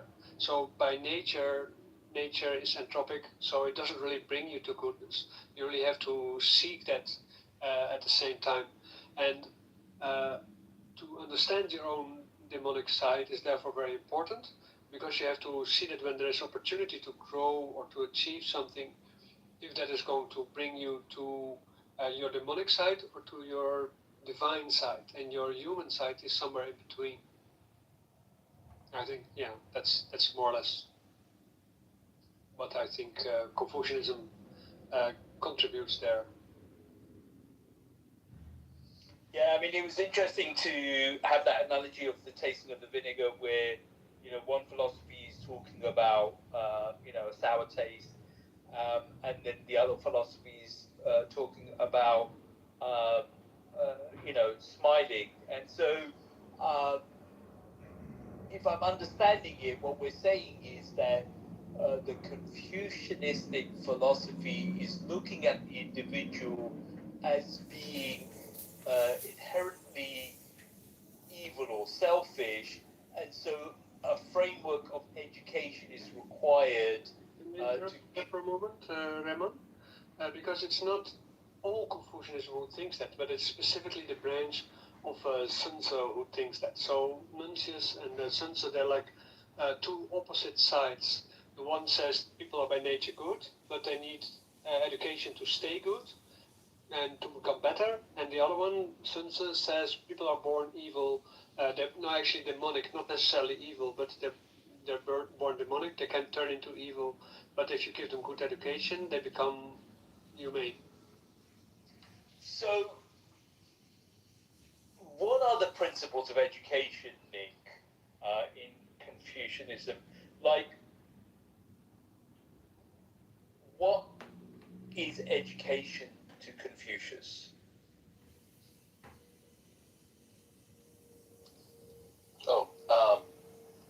Yeah, in Confucianism, like I was saying earlier, there's this concept of Tian, in order to align oneself with. One can achieve the state of the Junzi, or ideal being, through ritual, which is Li, music, there's archery, charioteering, things like that, calligraphy, mathematics even. The 5 constants or cardinal virtues, benevolence, righteousness, propriety, wisdom, and integrity, sincerity, are typically seen as the things that are embodied, personify this Ti of Li, this heavenly, cosmological, celestial mode of being. On another spiritual note, though, and on the concept of heaven and hell and this duality, while in Confucianism this idea of Tian is more ideological, consciousness-based mentality, it's not directly pertinent to an afterlife. One of my favorite ways to look at that duality is Rabia al-Adawiyya in Sufism, and she's famously depicted with a torch in one hand and a bucket of water in the other. When she's asked about her actions, she stated she wanted to use the torch to burn down the rewards of paradise and the water to extinguish the fires of hell. And in this sense, she wanted everybody to love God for God's own sake. And so for me, I feel like that kind of embodies this duality of realizing that we shouldn't do things out of fear of punishment or expectation of reward, but instead just to be the best individual that we can be for ourselves, our communities, our society, nature, understanding the cosmos through education, ritual, initiation. So I guess that's how I would answer that. Thank you for that. Bobs or Sunny, you guys have any thoughts on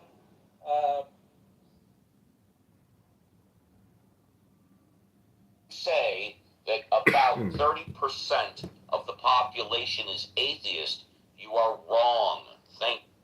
What percent of the population is agnostic? 10 to 15% is Muslim. I don't believe correct. that. No, it is, and that's because we've been seeing more Middle Easterns come here for under persecution. But that's besides the point.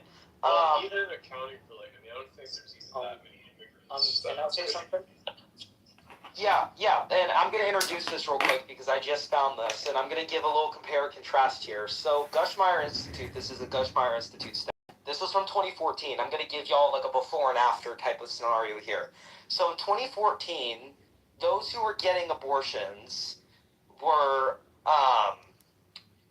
38% no religious affiliation, 24% Catholic, 17% Protestant, 13% were evangelical Protestants, and then 8% were other religions. So if we group that, then 62% who were religiously affiliated and 38% who were non-religious. including atheists. Now, if we look at a 2024 stat, I think it's also from Gushmeyer, the amount of believers or religiously affiliated went up by about 10%. So let's say just a quick roundup, like 70 to 30, which would align with what Steve said. So if we go based off of that, who were getting abortions, then we can confidently say, based on the population of America and the amount of believers, that there are more than the amount of believers that are non-religious, and with the Gushmeyer stat I just gave, more religious people are getting abortions than non-religious individuals. But if you break it down into the percentage of each category, it's probably about the same. That's what I'm trying to tell you. Yeah, So the point is that we made there are more God believers getting abortions. And that is a statistical fact. Yeah. Well, I also, essentially, so I just to be what you call a certain religion, that doesn't mean they will just follow it completely. You know what I mean? There's a lot of women I know that go to church on Sunday, but they're getting railed the entire week. It's about having a belief in the God. That's all we're demonstrating.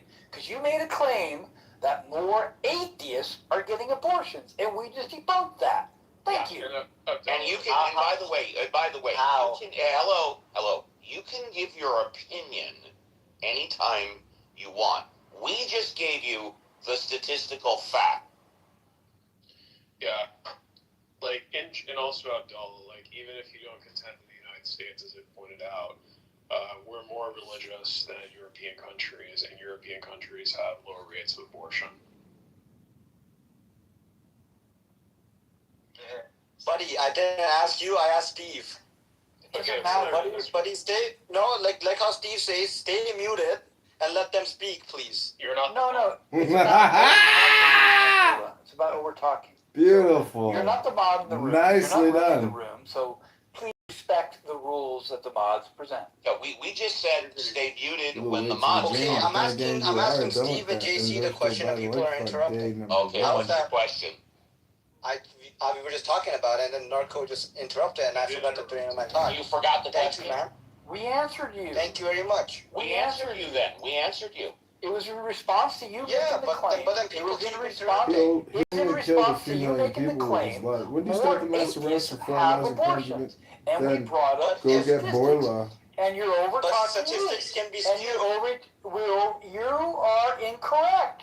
These are, even if they're skewed, right? 70 to 74%. That's a bigger population, percentage-wise, getting abortions versus 38% unaffiliated, 40%. Yeah, so it's a big, huge difference. So it can be skewed, sure. However, it demonstrates more God believers are getting abortions. Thank you. And that being said, so I just want to say one thing. Go ahead. Say your one thing. So 80% of what you call the U.S. is Christian, but why are the churches empty? Thank you for saying the one thing. What is that? Bye-bye. Who cares? Yeah.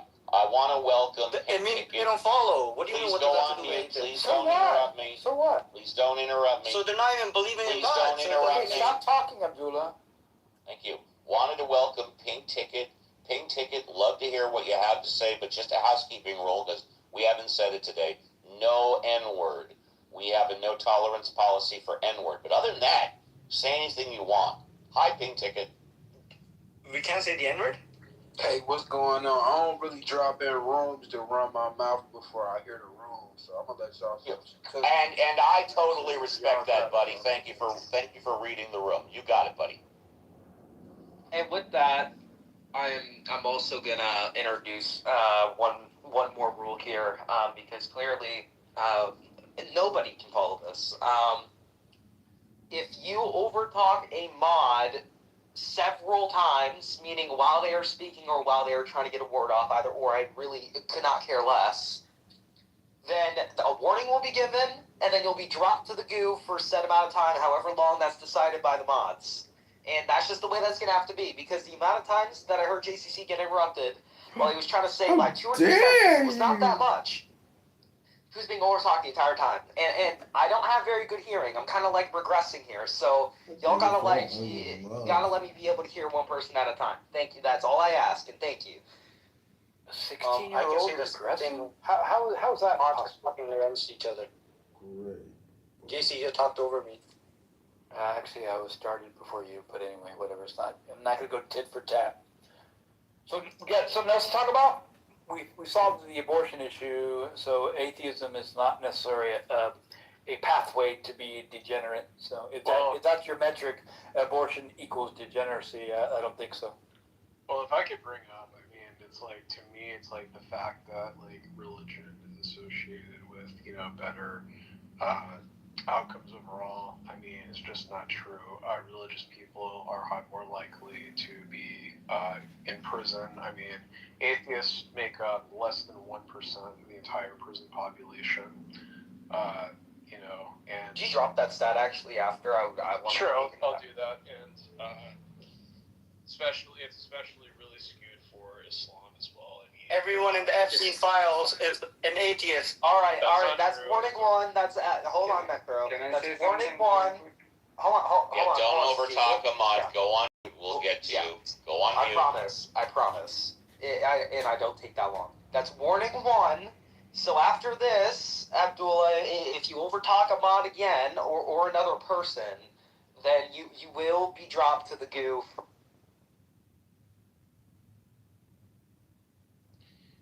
Yeah, I pretty much, I got what it is. Like, a fact is, like, to me, I mean, you're, like, countries that are less religious have lower rates of crime overall. Sorry, did you have something you wanted to say, Steve? No, I was unmuted, but my dog was making some sound, so I went on mute. Please continue.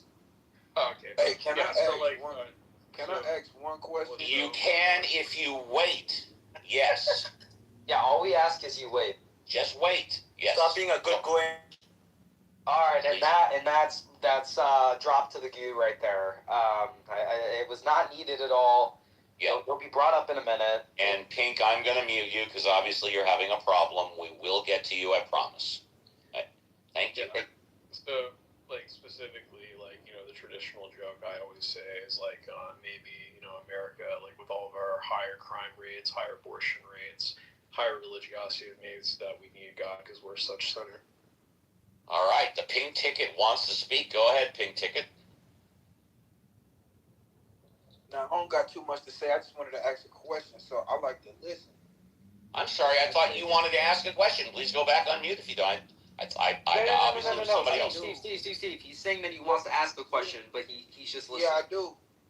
I'm saying, y'all... Oh, shit, I brought him up by mistake. You better behave, dude. So, am I wrong to just sit here and listen? You know what I'm saying? Because I am a Christian. You're not wrong to sit here and listen. Is that your question? I do like other turn points, though. I'm trying to figure out what y'all talking about exactly. All right, go on mute and listen, and when you're ready to talk, we'll just let us know you want to talk. Go on mute. Well, I'll give him a quick synopsis of what we were currently discussing. All right, synopsis. Thank you. Yeah, so what we're currently discussing was Abdul made a claim that atheism is a pathway to degeneracy, and he gave an example. More atheists have abortions, and we brought up statistical facts to rebut that, and we came up with a number that was 70 to 74% of theists, which are God believers, have more abortions. And before that, someone was talking to me about an automobile on Pluto. No bullshit. And before that, I think, what were we talking about, JCC, before that? Argument from complexity. Argument from complexity. Therefore, it must intelligently designed. And some geometry came in. Someone was bringing up if x is this, then x plus whatever equals this. Someone brought up some geometry, right?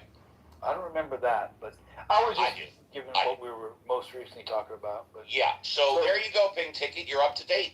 So we got new people on stage. We got Matthew and Captain. So I think it was yeah, Matthew we love to hear from the new people. Hi, Matthew. Hey guys, hey Uncle Steve, JCC. Hey, hey. Shit. Yo. I hope you're well. Thank you. So to combat the idea that that's cool, bro. Appreciate the refresher, bro.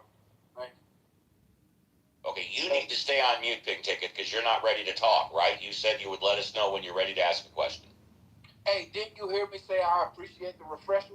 He was just I giving his. think I was speaking to you, bro. It's okay. Damn, dude. He was just being nice, saying Little thanks guy. Yo, the gay ticket. Yo, you know what? I'm a control freak. Fuck. And I'm gonna move your ass to the audience if you don't keep Shut your quiet pussy until you're ass ready to up, ask a nigga. question. I said, bitch. All right, there you go. You can move this guy, bro. I love that. I am a control freak. That's and my guy. That's doing my that. guy, Steve. I enjoyed that. Let's go. He just had to be cool. But anyway, back to Matthew. Matthew, what were you talking about?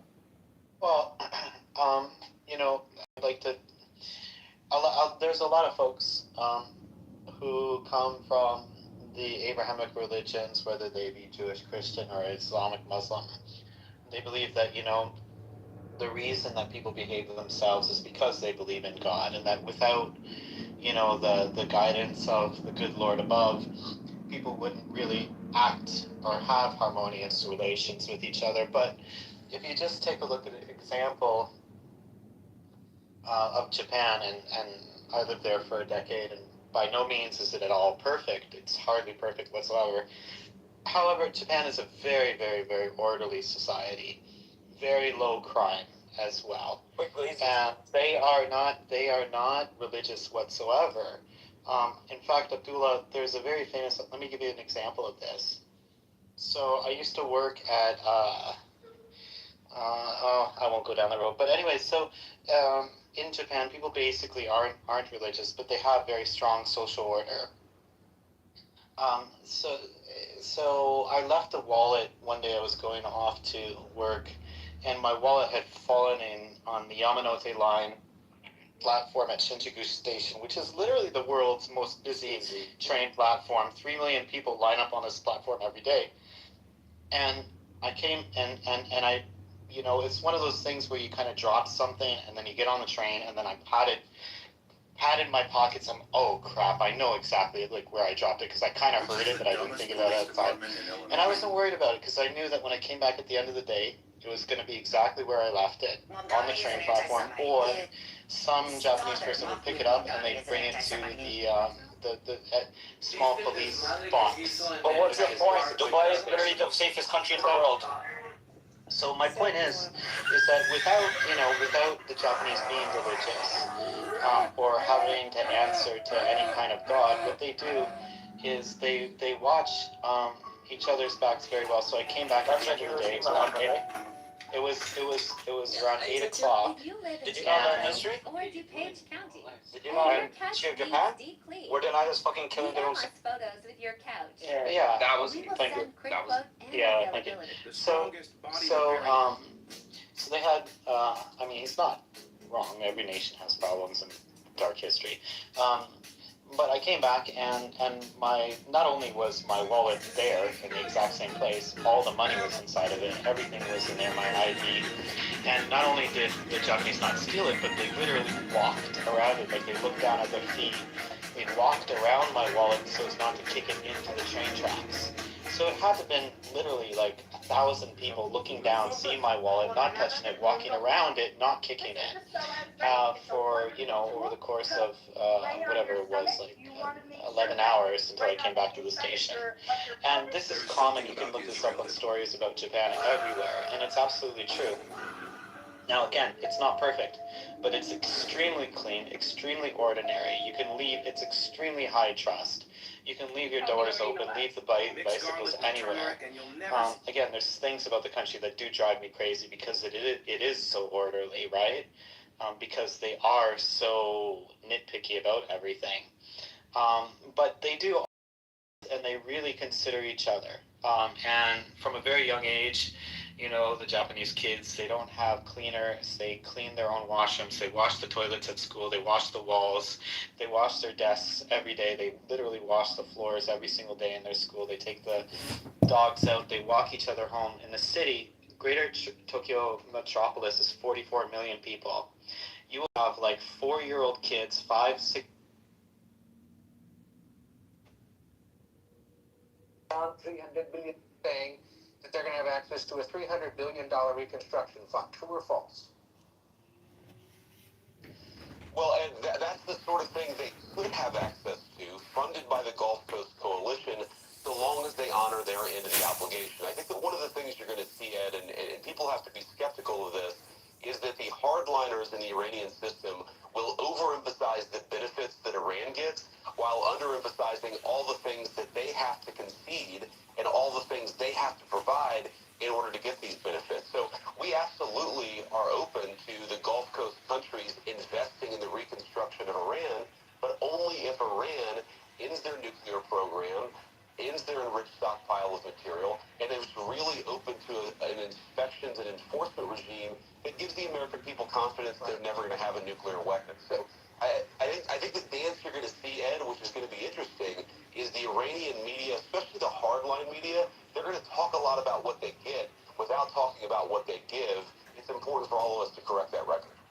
So not only did Vance confirm that Iran will receive $300 billion in damages, but he also confirmed another claim widely made by the Iranian media, that the US will pay $24 billion in cash to Iran. They're going to get $24 billion in frozen funds if they hit certain benchmarks. Is that?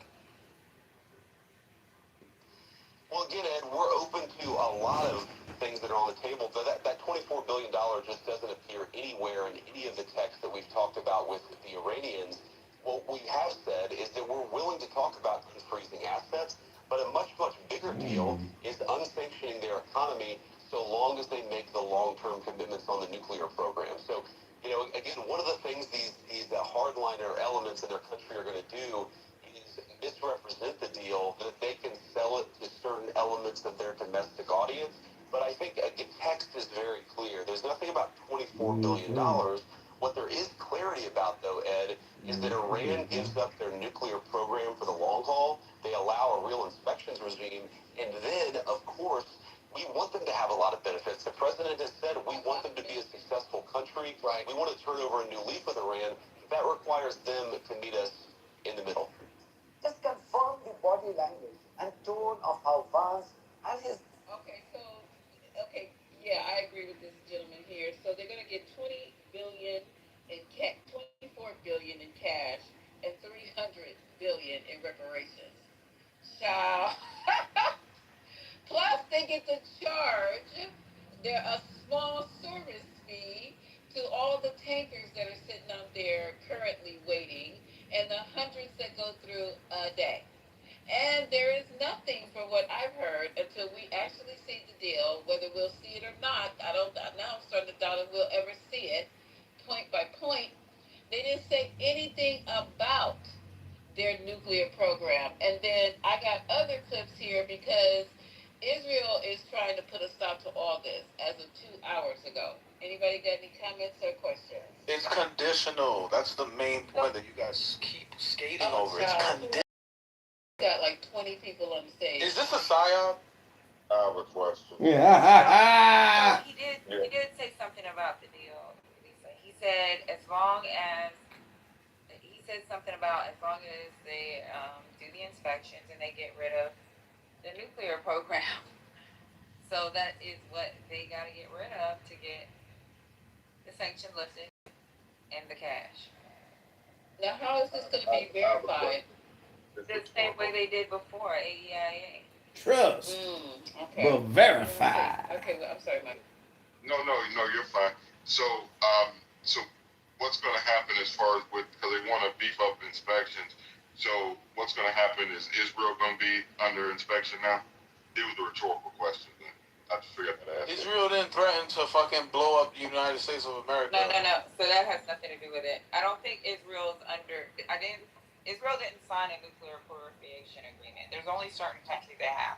Iran has. Have they admitted to it, Patty? Have they admitted to having nukes at this point? Because they're they have them. We know that they do have them, but they haven't signed a nuclear proliferation agreement. I don't understand why some people think that these countries can't have it. If they didn't agree to not have them, it's not our problem. It isn't. Iran just signed off, and guess what? They can't have weapons. And so basically Trump got a worse deal than JCPOA. I mean, he killed service members He killed 160 schoolgirls. He killed countless number of other people, creating an environmental crisis. Like, has the straight backed up, and for what? He's literally got a worse deal than Obama. He's worse off than where we were before. It's all about protecting Barack Hussein Obama's legacy. Like, guys, come on. The greatest president we've ever had. Living like what? Reading the news? So we're gonna act like people didn't die under Obama? You want me to pull up the numbers? So, wow. How did Obama get Like, into I don't this? want to compare. I feel like we should let Obama live in his retirement gracefully and all that. But do you you're want the me to one pull up the bringing him numbers? up. Yeah, we were in country. I didn't bring him up. It was Michael that brought him up. I didn't bring him up. Hold on, y'all. Let me respond. Let me respond to that, please, just real quick.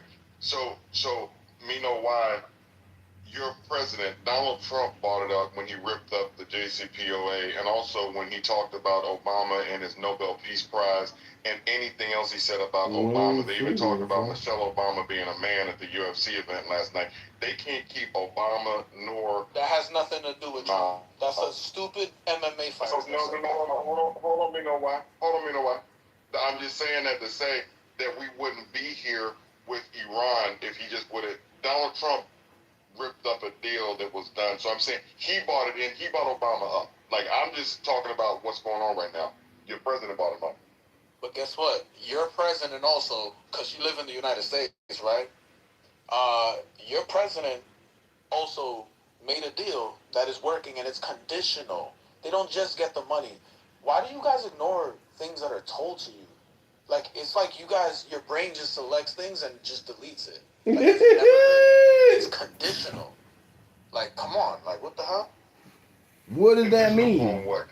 The fuck does conditional mean? I'm sorry, brother. I don't mean to, like, I'm trying not to insult pay you, bro. attention to with Trump, so please But explain that's what I'm it to me. saying. Like, that's where you're being dishonest. Even Patty J.D. heard Vance things did not like, make J.D. Vance in this clip did not name one condition. He said they're going to get benefits, giving up things, and didn't name not one thing. If you want he me literally to, said I it's will read- conditional. Okay, let's put.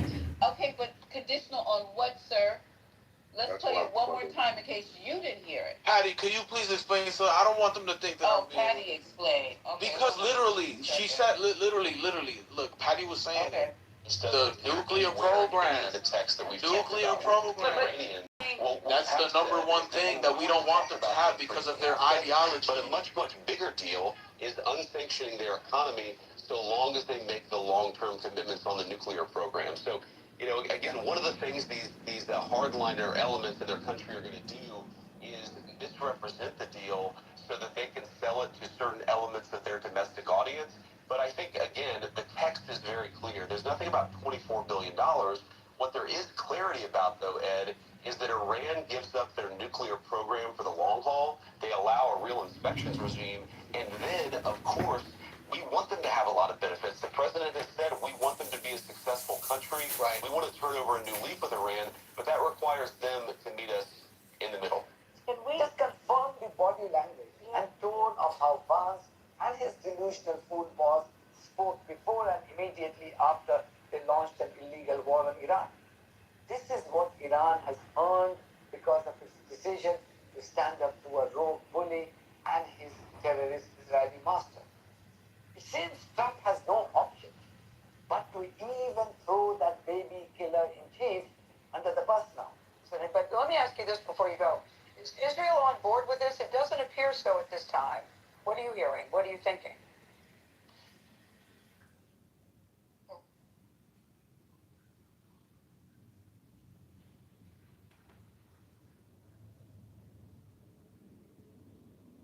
You went back on mute again, Missy.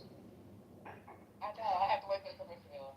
Well, of course, Israel's been a good partner, but we do expect everybody in the region. They've been participating in this peace agreement. They've been participating in our talks with Iran. They understand where our perspective is. What the president has said is expect everybody to honor this agreement. There are always, Gail, these bumpy moments with these ceasefires. Sometimes someone will fire and sometimes somebody responds. We think right now that there are probably people within Iran, because the internet blackout, they're not even aware that this deal has happened. So we certainly expect the Israelis are going to be a participant in this peace process, but we think it's going to be good for them, it's going to be good for us, it's going to be good for the Gulf Coast Coalition. And Gail, if the Iranians comply with their end of the bargain, it's going to be good for Iran.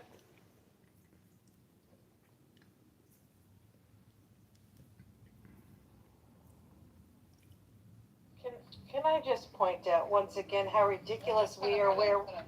Oh, sure.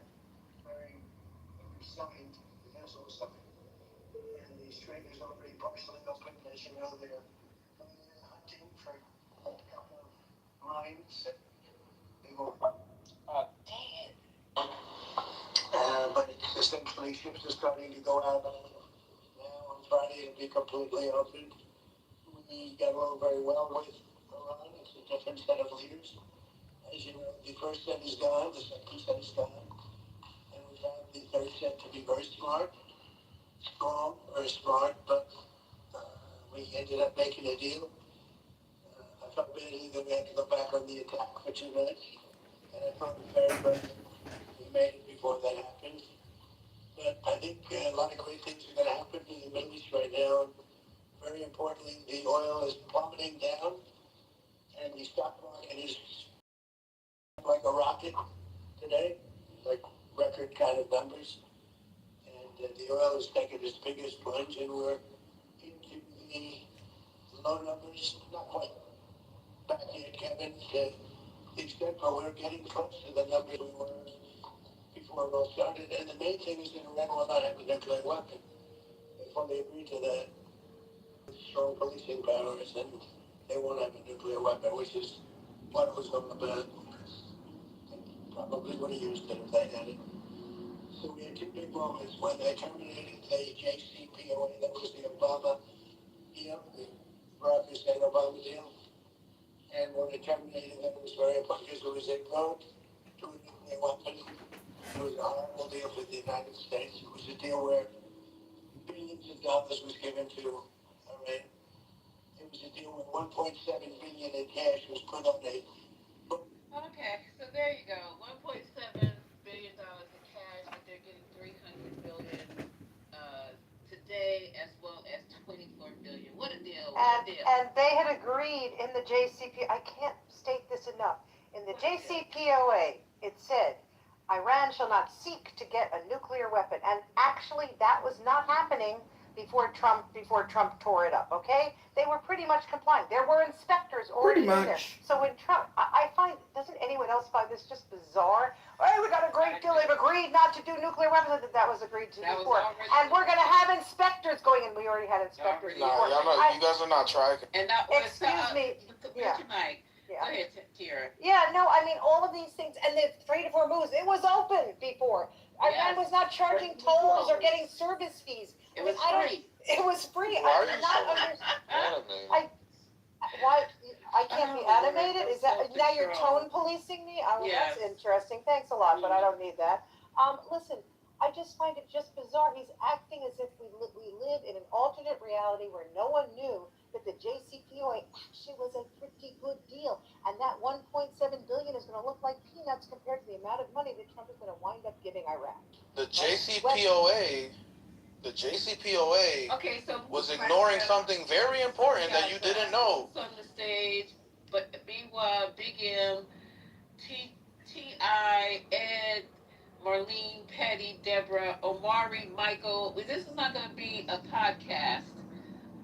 No. So everybody on stage, we're going to participate because we're not going to let one person continuously talk the whole night. That's not how this is going to go. Well, Trump, I'll just say he's not talking. He's not talking like he won anything. In fact, he sounds like he's on his way out. He sounds worse than y'all said Biden did in a debate. He's losing. Very low bravado today. Because he stood up watching a fucking UFC fight and then he had to fly over. Lord, could you please stop talking? Like, come on, man. He's 80 stop years talking. Stop and let people talk. I want to just give a shout. I'd like to give a shout. I'm the only person refuting you guys. Like, there's nobody else. Speaking of somebody like I literally do not believe anything until things are actually signed and Israel actually agrees not to, considering I don't see how this goes forward, considering the state of Israel is saying that they're not going to stop bombing in Lebanon. They're not going to give up the territory that they stole, and they're all in the guise of going against Hezbollah in their own country. Lebanon is not part of the deal, that's why. So if that was any kind of, it's not like they're doing it for no reason, doing it again, also to degrade Iran. So I don't see how you actually have a viable deal, which, by the way, sounds like absolute bullshit. Lebanon was never part of the deal. Excuse me. At no point did I interrupt you. Educate yourself. You're saying control yourself. Could you try to act like an adult, like even a semi-intelligent one? You're not intelligent because you didn't know Lebanon was not in the deal. Why are you speaking to me when lie. I'm still speaking? Why are you speaking to me when I'm still speaking? Like, ew. No, you ill. You gotta educate yourself. Again, you literally have not said anything that's been at all interesting. Okay? Or accurate. Or intelligent, or even just shut up. At this point, maybe you'll understand that if I speak to you very childish and disrespectful. Maybe you'll understand that.